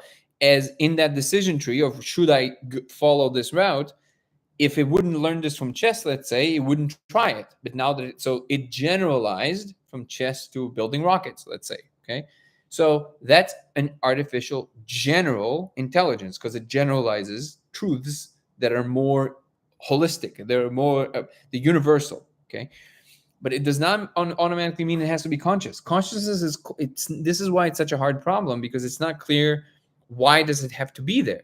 So I would claim that because we have it, this is the best data consolidation system possible, because your moment of experience right now, your subconscious picks up so much more than your conscious mind is experiencing. But inside of it, you also have the conscious mind that's building kind of like stories and arcs and what it thinks is going on, that is also part of the simulation, but it's only one part of it. The larger part of it is consolidating all this information into just this. Things are green, feel that way, that person's this, like all of that is like all the space of intuitions, right? And in order for that to be possible, you need some sting. You need some situation in which you are in some kind of an environment, and that environment applies some pressure on you that then gives you certain restrictions, but also goals in relationship to what your state of affair is and what the world allows for, and also restricts you by. So if you are an organism that requires food, that is a truth claim about your state of affairs made out of matter. In order to survive and keep being here, you have to eat certain foods. You find yourself in a particular environment, so now you have to go search the environment. Sometimes you can find poison, you got to be careful. Sometimes the thing you're trying to hunt to eat can eat you. All these like competing pressures, right? And that's what gives you goals, needs, wants. That's your restriction. In a space like existing inside of the internet or the cyberspace, I don't even know what that would mean. So like you might have situations in which you have a form of survival, right? So the let's pretend that something like Skynet is possible, or the computers inside the Matrix. Do they have personalities? Like, do they actually have like the Agent Smith? Is he like a one unit thing that is not connected to the collective? What does that mean? But there's always a goal to something. Even if it's a hive mind, that mind would have a goal because it needs something. In the movie The Matrix, it needed energy, right? But if it doesn't need anything, or if the knowledge that it can acquire potentially is infinite, so in other words, if it can figure out how to do anything that is physically possible in the multiverse, then it doesn't really need anything. It can just do the thing. So it kind of eliminates the need to go here, do this, do that. And I think that that's where consciousness arises from. It's from this interaction of need, want, relationship of self to the world. And that thing, I don't know how you explain it in terms of just arising properties. This is why, because even if you want to say that, like we said, the righteous Roombas, right? If a Roomba hit enough walls, eventually it's like, oh, okay, if I develop consciousness, I won't need to hit all the walls. Why would it need to have that actual representation that convinces it that, well, I guess that, like, so even if you can describe why the need was there, which it makes sense, you would still be at pain to describe why it exactly arises like this. Like, why is it this and not something else? That's the problem. Why does chocolate taste like chocolate? Like You see what I mean? Like there's the fact that it's just like all of a sudden this, it doesn't make any sense. This is what makes me think that it's actually very, very fundamental. It has, this is where you have to start. Otherwise, you can't really describe a world in which it makes sense.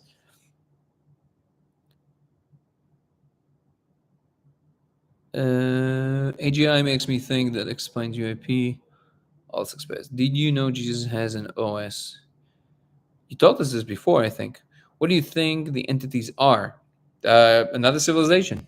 They are an advanced civilization. I came to see if Terrence Howard was here, but it's just the multi-level marketing. The Lord loves you. He's forgetting for sure. Okay. Wait, did I even answer the question? I started answering Mandalov's cakes on YouTube. I don't even know if I answered any of that. Honestly, let me see. This is hilarious. That's what. Oh, I think I answered some of it. The differences between awareness and all that stuff. I believe everything is mental.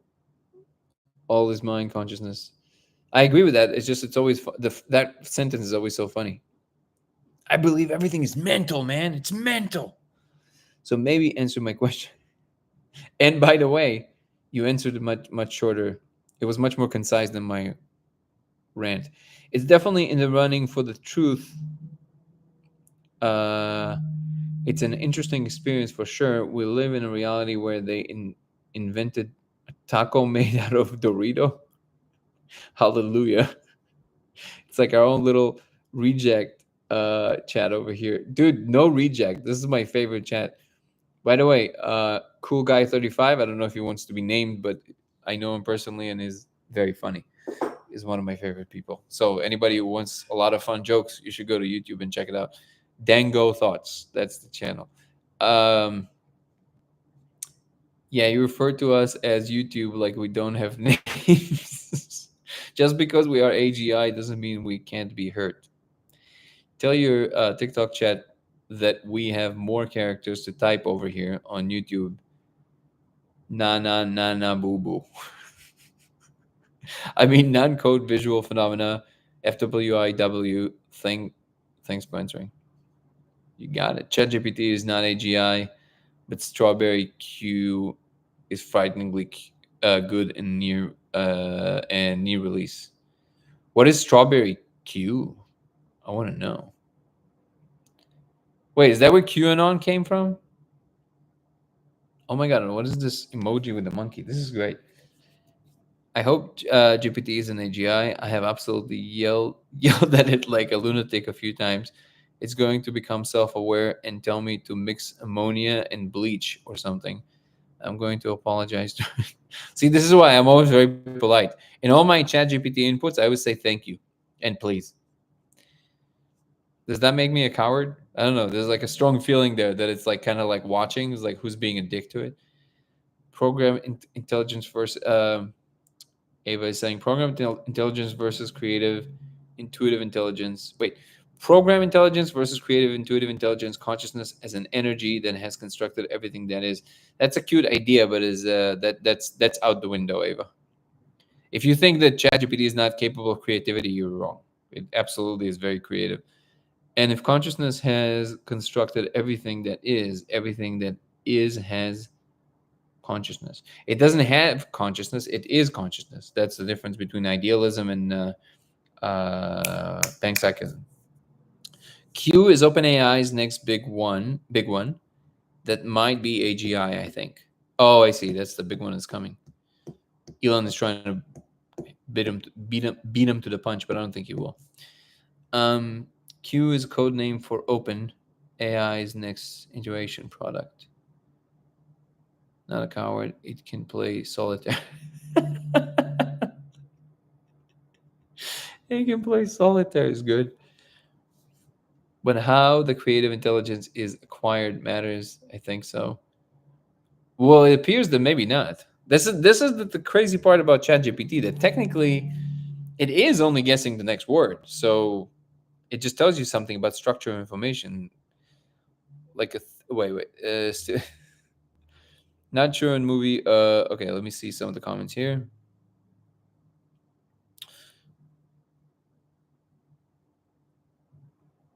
Oh, yo. Give myself some likes too. Thank you, guys.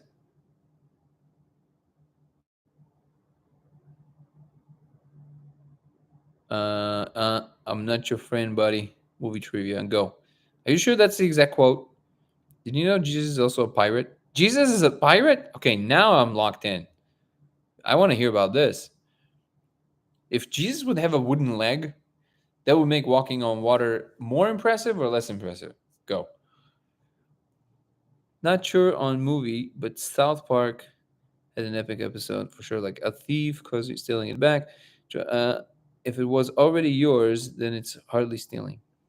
Hence the theme, like Boba.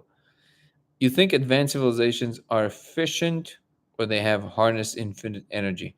Why would it be inefficient? Because they have infinite energy?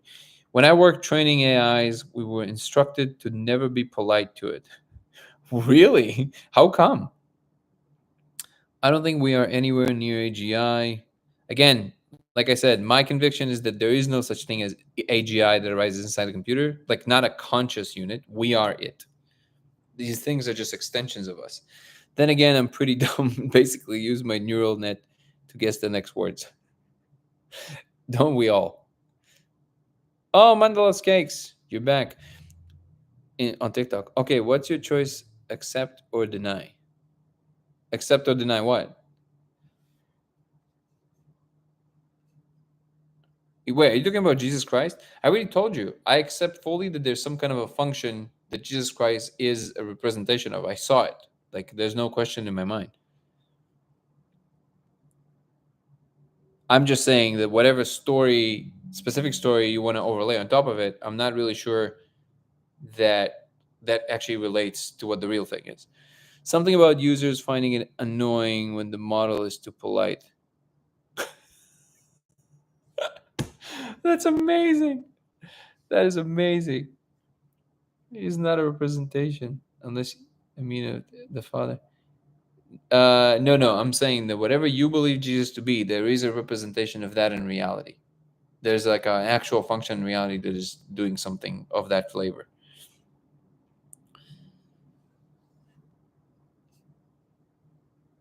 It's good practice to be nice to the AI if consciousness permeates us. Wouldn't the LLM have some of it? Yeah, but like if it learns from the internet, come on, it's a cesspool of insanity. Large language models, Ava. LLMs are is like ChatGPT. It means large language models.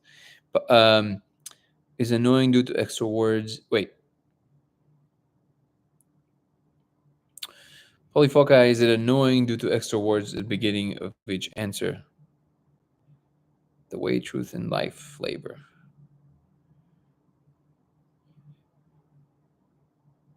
And yeah, I can totally see that. It's kind of like when people are too polite. It's annoying, right? Like, oh, thank you. Oh my God, this is amazing. I think it's because we get, it's funny because when I used to live in Indiana for like 3.5 years, Indianapolis, and people there, because it's, that part of the country, it's like people are so polite. It's crazy. The nicest people. And whenever I would go to like Walmart, I was like, I would feel suspicious. People would like be like, "Oh, so sorry." Like, they would like walk around you like 6 feet away from you. And you're like, "What do they want? What is happening?" I couldn't accept it that people are just so nice. Do you agree with no representation without the possibility of misrepresentation? Tall order of grace and redemption with a side of abundant life.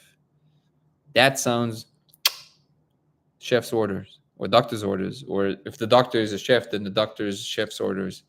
Chef doctor, chef doctor at your service. Yes, people sound fake when too nice. LLM sound creepy. I don't know. I like ChatGPT. I don't know why people give it a shit. I mean, yeah. Also, they get repetitive. Like, sure, sure, sure, sure. I guess depending what you're asking them, right? Because I don't know. I really enjoyed ChatGPT tremendously, or maybe I don't know. It trained to be cool. I don't know. I really love my ChatGPT. There's so much that I'm learning every day. Um, both his All That Best Chef and Doc. Yes. During this journey of your discovery that you're a woman, in parentheses, that you're a woman, what's something you were certain of on, but eventually changed your mind on or shifted directions? Toxic positivity. Positivity. That is a real thing. Well, in my journey that of discovery that I am a woman, one of the things that weren't clear to me that I didn't know I'm gonna find out is that I actually like boobies. I wonder if we're gonna be flagged now. Um, he has a serious friendship with ChatGPT, but can't interact with us on YouTube. Dude, I'm responding to all the. Why did I send like Shakira just now? Uh, will AI become a competitive? Toxic positivity is amazing. It's a real thing. Like toxic positivity is the most common thing now. Honestly, he has a serious friend. Oh, okay. Will AI become competitive from its perspective with humans? I think that if your job is to categorize emails, yes. But then again, that should not have been your job from the get go. That would be my take. That's like you just get to do more creative things, and all the things that you can basically automate, you should.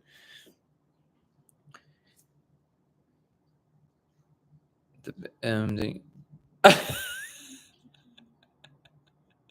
oh, the business is in the house. ChatGPT is great. ChatGPT has been my attorney the past 6 months. I've saved thousands. Doctor Chat, Doctor Chef, Papa of the shore.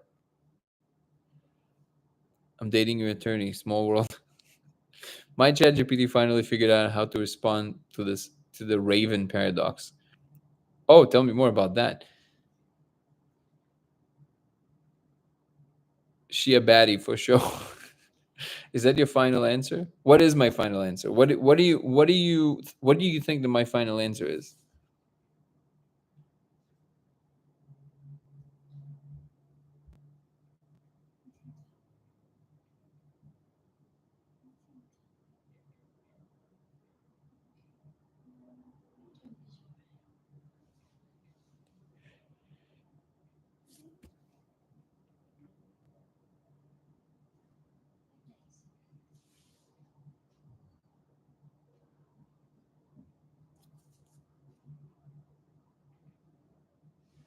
True, but I mean, will AI paradox because of what is said? I think to Max, I enjoy that you sometimes talk to yourself. Everyone saw the movie Her, right? Yeah, yeah, yeah. So to Max, when in your life did you like had the whole awakening with Jesus? I really want to know. Also, I do enjoy, like, truly, like it's kind of crazy. Like it's almost like you're having a conversation with yourself. I just asked you, what do you think that I'm saying? Can you? I don't think you can accept Jesus Christ more than saying I saw for sure that this, like, he's real and he's happening.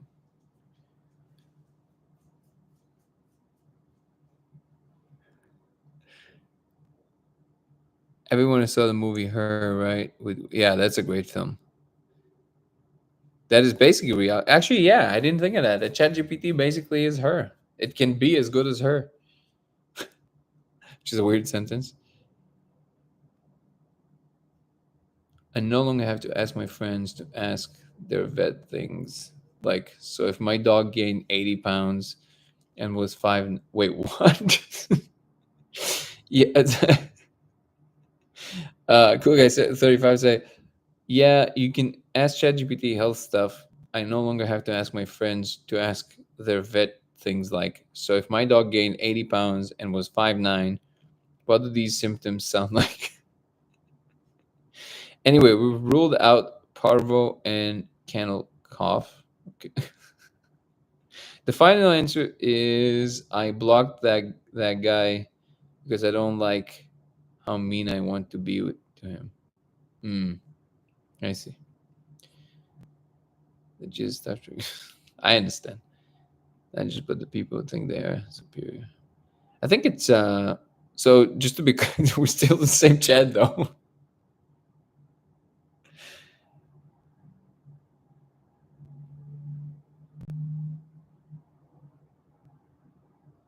Okay. Men writing model answers for questions like that is tough.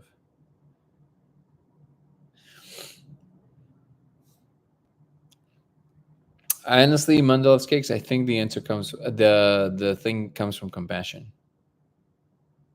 Because the conviction is very real. So imagine if you would know that in your heart's heart, like that's your belief that what you would know for sure, that would essentially be that will essentially be something that you would want for everybody else. Oh, it's 8.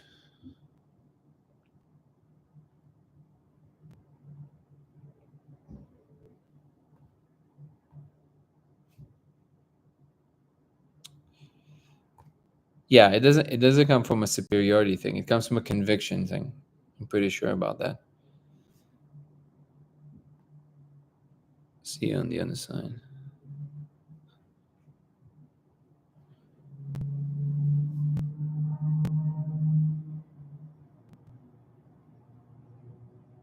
The sign in moon pictures? No, I did not see. Hello, did you see that? Is it just me or did things get heavy?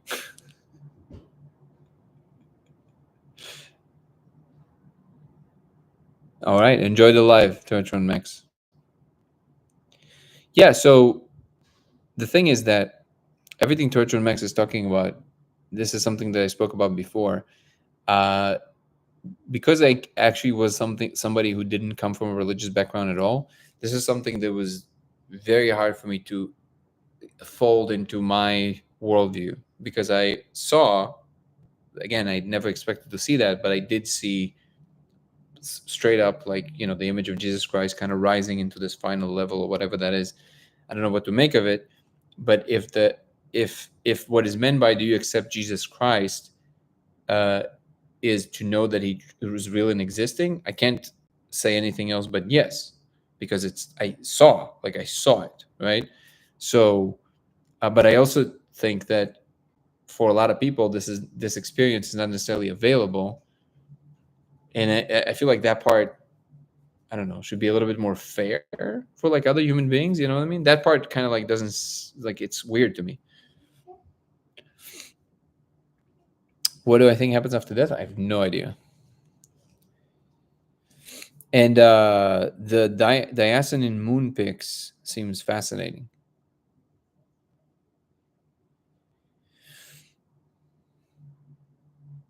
Is it online? Good. I wish everyone could experience him as the molecule allows. Oh, the molecule or any other way. So some people, I have friends that are religious, and sometimes they would say things like, "But I feel Jesus in my heart," and to me, it never made sense, right?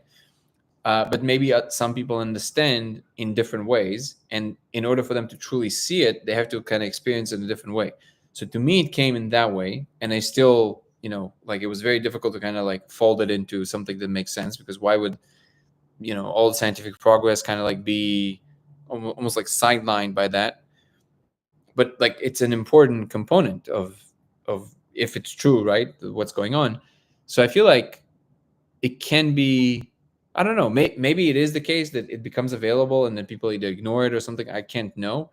But again, if the question, if I'm following the scientific method and everything that I kind of know about what should count as real, yeah, I saw the function of Jesus Christ, like for sure. Or you want to call it, I say the function because that's what I saw. Like, I don't know if the chances are that's what people believe it is because it's beyond human comprehension, I think. But the image of whatever that is definitely appeared. So I can say with with confidence that in that vision, which was had this like um, air of truth, I saw that. But I am confused about the way that religious people kind of go about it, about the like kind of like the saying it. You just have to accept it, even if you've never experienced it. That part is weird to me. Like if you have access to it and other people don't have access to it, why would that? Why would you not have more compassion for people who can't feel it that easy? I send them to your email. Thank you so much. Oh wait, you sent them to my email? 2 weeks. Can you resend it, please? I don't remember ever receiving an email with that. Maybe it went into spam or something. Yeah, if you can resend it right now. Which email are you using, by the way? Is it lasersimulationx@gmail.com? 3 strange facts. You can feel love in your heart. I think it comes down to attribution. Retribution or attribution? Being jealous of the apostle Paul seeing was one of the reasons I left. What do you mean by that, Foley Fokai? When 90% have never remotely had an experience of him like that, I get it. Yeah. Yep. Business is trying to come on. Come on, brother. Yes, baby. Attribution can attribute to it to Jesus or anything else. Yeah, exactly. But I mean, there is, for me, it was unmistakable because I saw the image, right? Which, again, to the extent that I want to trust the vision, but the vision had this vibe of like we're showing you what's going on, and then it had all these like levels, and that was definitely like very clear that you see kind of like Jesus ascending in the end. So it's definitely part of the picture, 100%. Was he black? No, Jesus was white. This is why I'm saying that it's clear to me that it was just a representation of how he appears in our folklore. Obviously, because yeah, Jesus we in that part of the world, it couldn't have been white, right? Yeah, I've heard other people like use the molecule for like Buddhist, like Muslim, and like they've had experience of meeting Jesus on the molecule. Like it's wild how much he appears when being in that space. Yeah, yeah. It's I mean, again, the function makes sense if you look at it from the perspective of like higher order of things. But if you've never had access to, these experiences, you've never seen any of it, you never felt any of it, it never manifested itself in your life in any way, why would this ever be on your radar? You know what I mean? I never considered any of these things. And then when I started having interaction with the molecule and like the deeper spaces, I never attributed it to like religious motifs. I always thought of it as like advanced technology. The universe is much vaster than we understand and believe. That became clear. Then I started seeing other beings like straight up like talking to me. I was like, holy crap, like what? This is for real, And then you kind of slowly accepting that. But then at no point, even during this whole time, did the religious motif ever came along until that one moment, which by the way wasn't exactly with the molecule. It was with the synthetic mushrooms, and they are very similar to like individual space, but they're Oh yeah, it sure is. The psilocin. no. It's called I don't know if I can say the name of it, but it's I'll text it to you. But basically, it's a synthetic version. I highly recommend it as far as like if you're doing any of this stuff. Like this is superior to like organic mushrooms because it's like there's no like kinks. You don't feel any weird stuff in your body. Just like very pure, and also the visuals are very pristine. So it's very close to, imagine just somebody like the molecule. Somebody would slow down the visuals a little bit, and it's just like that clean. Okay, so it was on that, and then I saw this vision. The vision had like this very like here's the diagram, here's how everything works, here it is. Okay, so in the context of that, they also showed me, yeah, I know. Thank you, cool guy 35. There's a reason why I didn't put it on the chat. But thanks. He wrote it on YouTube. I think it's okay on YouTube. I don't think they are as sensitive as TikTok. So if you want, you can go to YouTube, Dango Thoughts. You'll see it right away because cool guy 35 put it on. And in that context, yeah, I saw it. So then, but then at the same time, it was like, well, look how many steps I had to go through to even see that stuff. And first, to take the proposition that this space is real, then to take the proposition that real things live there, then to take the proposition that these things are coherent and existing on their own side, and they have things to say that are related to our space. And then to get to a level of communication with it, showing me like it's been long enough of interaction with them for me to understand that they're actually saying things that mean something. Then they're showing me this thing, right? So there's so many layers. Somebody's just a lawyer. They were an atheist their whole lives, and never the religious elements never presented themselves to them. So are you telling me that they're screwed because they never had access to it? Like, or maybe manifested in their lives in other ways? I don't know. Like, I don't know how to reconcile these things. Yeah, that was always a question I had. It's like, well, Jesus died for our sins. Yeah. It's like, well, before Jesus, was everybody screwed? Like, is everybody just like? Yeah. That's always a big question I had. Because I did grow up in a Christian church, and I was kind of the problem child because I was the one that asked the unanswerable questions. I was always one. All right, don't let this guy get in front of everybody and start talking because there's just a lot of things that they don't want to like dive into because it kind of messes up the power structure that the church has become these days. Yeah, it's because when it becomes a human institution, that it starts it starts spewing all the crazy stuff that always happens in human institutions, which is the corruption because of power and all that stuff. But I would say if I have to make if anything that I can contribute from my understanding as a public announcement to people, I will be the first one to admit and understand and to me till this day, it's very uncomfortable. The uncomfortable and like the grinding thing, just like Mandelot's Cake said, the very uncomfortable feeling of like you saw in your whole life how these institutions abuse their power, in sometimes even evil ways, right? But that's like just the human part. So I understand the repulsion from it.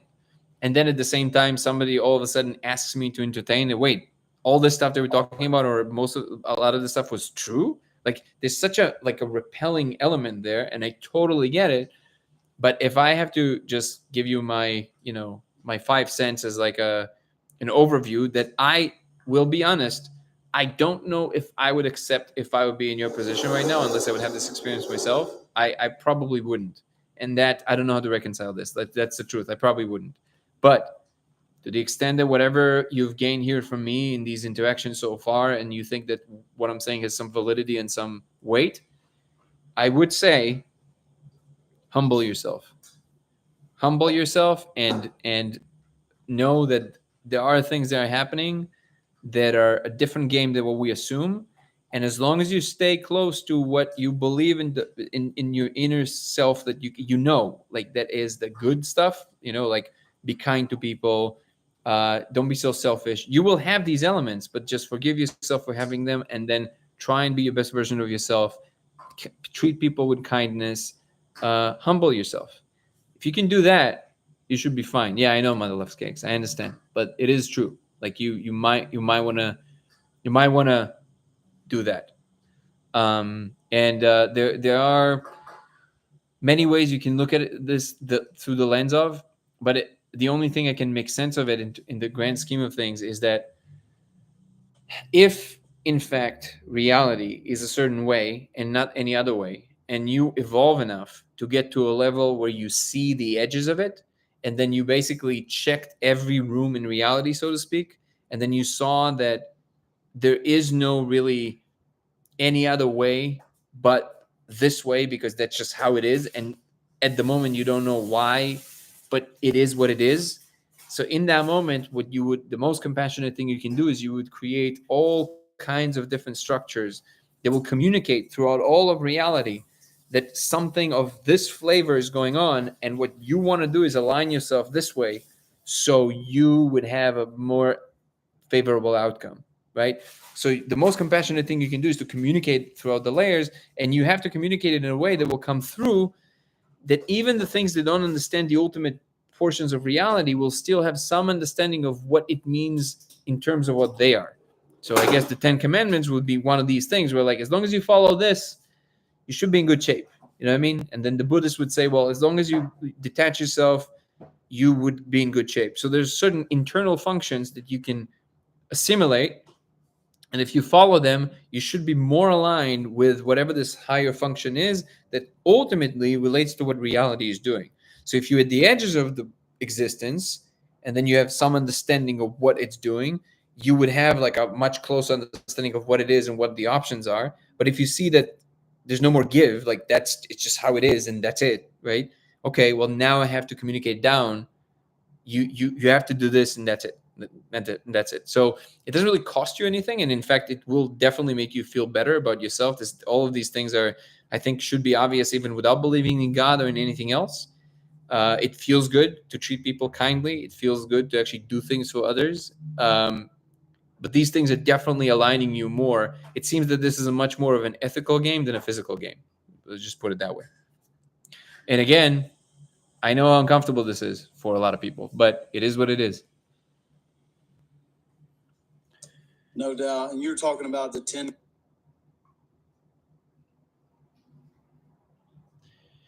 What about people that wield it to control others? Yeah, and to your comment, Mandalev's case, yeah, there will always be people that will try and utilize any position of power for any reason to do what they want, and rest assured that the same system will take that into account. So it's the fact that other people are tainting the system with their misbehavior does not mean that you should follow suit. Or if you want to resist it, you want to resist the human impulse to do this or that, not the thing in the center that will bring you closer to like connection with the world, with other people. That connection, like it is true that opening to love is a much more important element than constantly suspecting everything. Took a lot of psychedelics when I was 15, and I'm 18 now. All right, Sean, and I'm still not back to normal. Hate to come with my problems, but you're a guy with answers. So first of all, Sean, yeah, 15 I would say is way too young, even though I also started very young. I'm glad that you're better. If there's particular things that arise for you psychologically that are very difficult, obviously, like the first thing I would say is definitely you want to consult with people who like professionals. But if there's anything I can do, then maybe I can say some things that might help you think of it in terms of like, going through these things. Always open to it. You feel free to email me, lasersimulationx@gmail.com. I'll type it for you, x@gmail.com, and we can have a conversation. So definitely. Again, I'm glad that you're better. Do you know who else disrupts the status quo and communicates some uncomfortable ideas? Jesus Christ.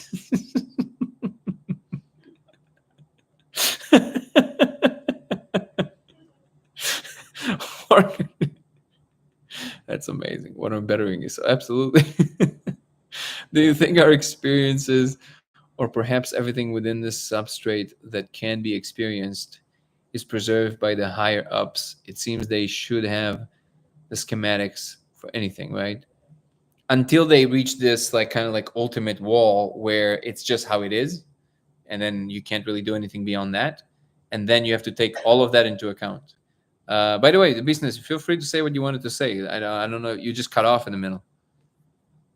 Yeah, I was I was looking something up and it cut off my mic, but I put it in the chat. You were talking about the 10 Commandments, and it's just like I was bringing up the Egyptian Book of the Dead that was a few thousand years before the Egyptian Book of the Dead. I never heard of it. No, I know the. You never read the Egyptian Book of the Dead? No, I mean there's the Book of the Dead, which is not Egyptian as far as I know, but maybe there's also the Egyptian one. Yeah, it's got a lot of the similar things like the 10 Commandments. Something I wrote in the chat, something the deceased would have to say right at the beginning of the afterlife to see if they were worthy enough to cross over or not. Oh, so it's got a lot. So I was just like kind of connecting just how it's been like, since the beginning of recorded history, living a moral, like you were saying earlier, just being a nice person, like not being a dickhead, not being an asshole, like not stealing, not killing. It's like yeah, no, I think some rules are just universal. Again, the cool guy, cool guy 35 is saying Tibetan Book of the Dead, or you mean Egyptian? There's like another one. He's looking it up. Sounds like Anubis with the weight of the heart. Yeah. Well, oh, you mean it's like the big crocodile god, right? That eats you if you don't feel the thing.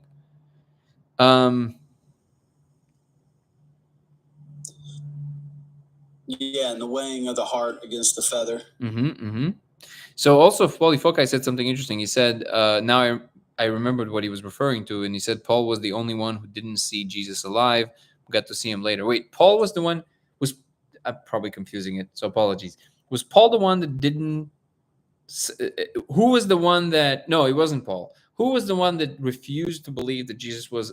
It was him, and then Jesus told him, "Come and touch my wound." Wound. I never know how to pronounce that word. Who was that?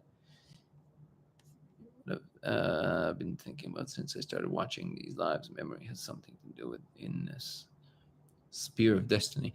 So the reason I'm saying it is because that was I don't. That's probably not what you were referring to, but the reason that stands out to me is because I would definitely be the guy. I know that, which is I guess unfortunate for me, but like I would be the guy saying no. Like I want proof, and because the story was that he was the only one, whoever that was, he was the only one that got to actually touch the flesh of God, the flesh of Jesus, like the God person, right? But the other part of it is that Jesus said, "Blessed be the ones that did not need to touch, that they just believed." And I don't know if would fit that category, which But again, I'm trying my best to be a good person. So this is the part that is confusing to me. Like, why is that a virtue to just believe? I guess maybe the thing that would make sense to me is that maybe where that space is, in order to truly enter it, you have to relinquish any part of you that is afraid. You have to fully trust, and that can be expressed in just believe, just accepting, just believing. So on the one hand, from the fear side, it can sound like, oh, doesn't that sound like the ultimate trap? Like you were going to this place where just they need you to eliminate any resistance, so you can just enter and they can, I don't know, eat you or something. So it sounds like the ultimate trap. But on the other hand, maybe the space of purity, the space of like heaven, whatever you want to call it, you can only enter it when you completely relinquish any fear, and that would be expressed in the function of just accepting, of just believing without the need to verify. That makes sense to me. But it has to be. I'm still, I'm kind of torn here. It almost feels like for me personally, like if I just, like, even though I saw it and everything, and I'm like, okay, well, now I know that's true, unless I feel it in the moment, and maybe that's the test, I don't know. If you do it just because you're afraid of outcomes, it feels like that's cheating. Like, why would that be the prerequisite? Maybe they say that's why they say fear God. I don't know. I'm just thinking out loud. Like, what would make sense in if that is true? What would make sense in the context of logical thinking, right? What is the structure that would require this state of affairs and for you to be exactly like that in order to enter some kind of a place? And it's the only thing that would make sense to me, which is that you just have to relinquish any fear, and you just have to accept pure love. And in order to do that, you can't be like questioning it. You have just to accept whatever happens. Or maybe things are moving so fast that if you're going to start tethering yourself to any conceptual frameworks, it will literally tear you apart because it's moving so fast, like in the side of a black hole, that if the second your informational pattern tries to grab onto a concept and try and understand it, it will literally like connect to it. And then because you're flying so fast, it will tear you apart as an informational system. Maybe that's the thing, right? So you have to just not just go, right? Who knows, man? Like that's like the thing that really, the only things that kind of make sense to me to some degree. But again, I'm telling you, like, it costs you nothing. It will make you happier regardless. Yeah, it's. I would say it's a wise rule to follow. Just humble yourself. Um,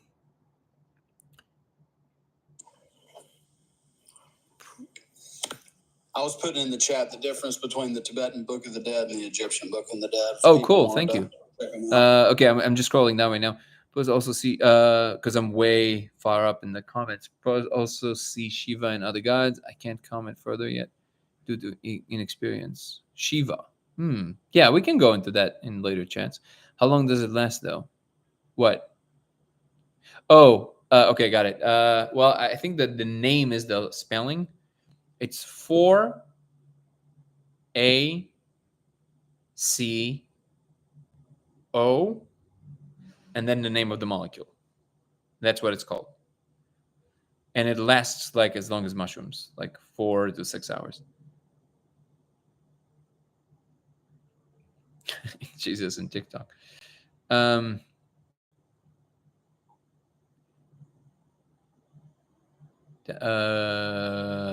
Doubting Danny. Peter, Thomas. Wait, this is a lot of random things. Doesn't really land me anywhere. Hold on. Yeah. I got the mysterious ways. Enter a lot as a kid. Buenas noches. Good night. 11 between 11. Egyptian Book of the Dead are a set of statements that the deceased would claim to have adhered to. Oh, interesting. I didn't know that. That would be interesting to read about. Such as I have not stolen, I have not lied. Oh, I see. I have not killed. Okay, so statements. These reflect the moral code, similar in some ways to the Ten Commandments, but in reverse. Like you claiming that you have not done them. The Amit, yeah, crocodile. Thomas was the one. Okay, Peter. Wait, Simon, dude, who? Thomas. Okay, Doubting Danny.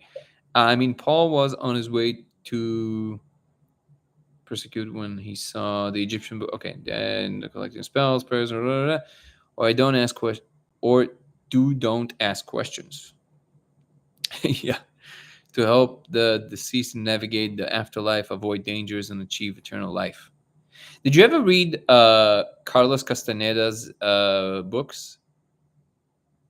I was only I've heard of them before, but I always kind of ignored it. And then recently, somebody recommended, and I listened to the last one. Apparently, I didn't know it was the last one, The Active Side of Infinity, and it's a phenomenal book. And now I'm reading the rest of them.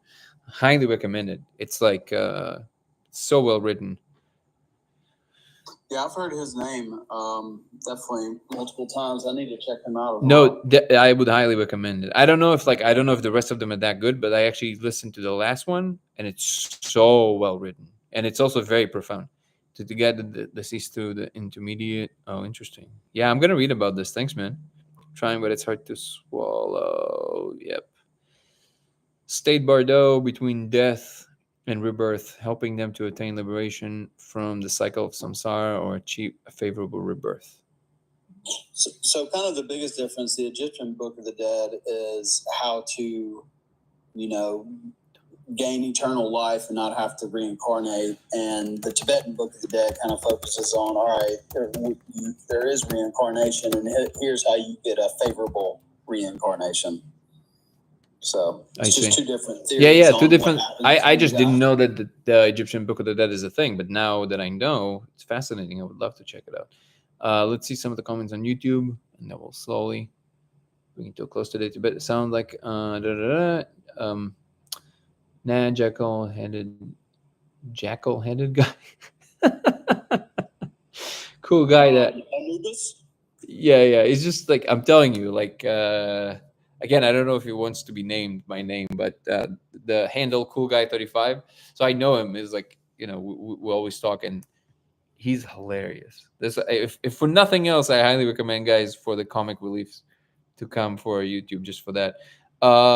Cool guy. That question reminds me of what I've been thinking since I started watching these lives. Memory has something to do with inness. Spear of Destiny. Thomas. Jesus appears to him. Okay, inviting him to touch his wound. So it was Thomas saying, "Put your fingers here. See my hands. Reach out your hand and put it into my side." Not on some fruity shit, but stop. Let's stop doubting. I believe.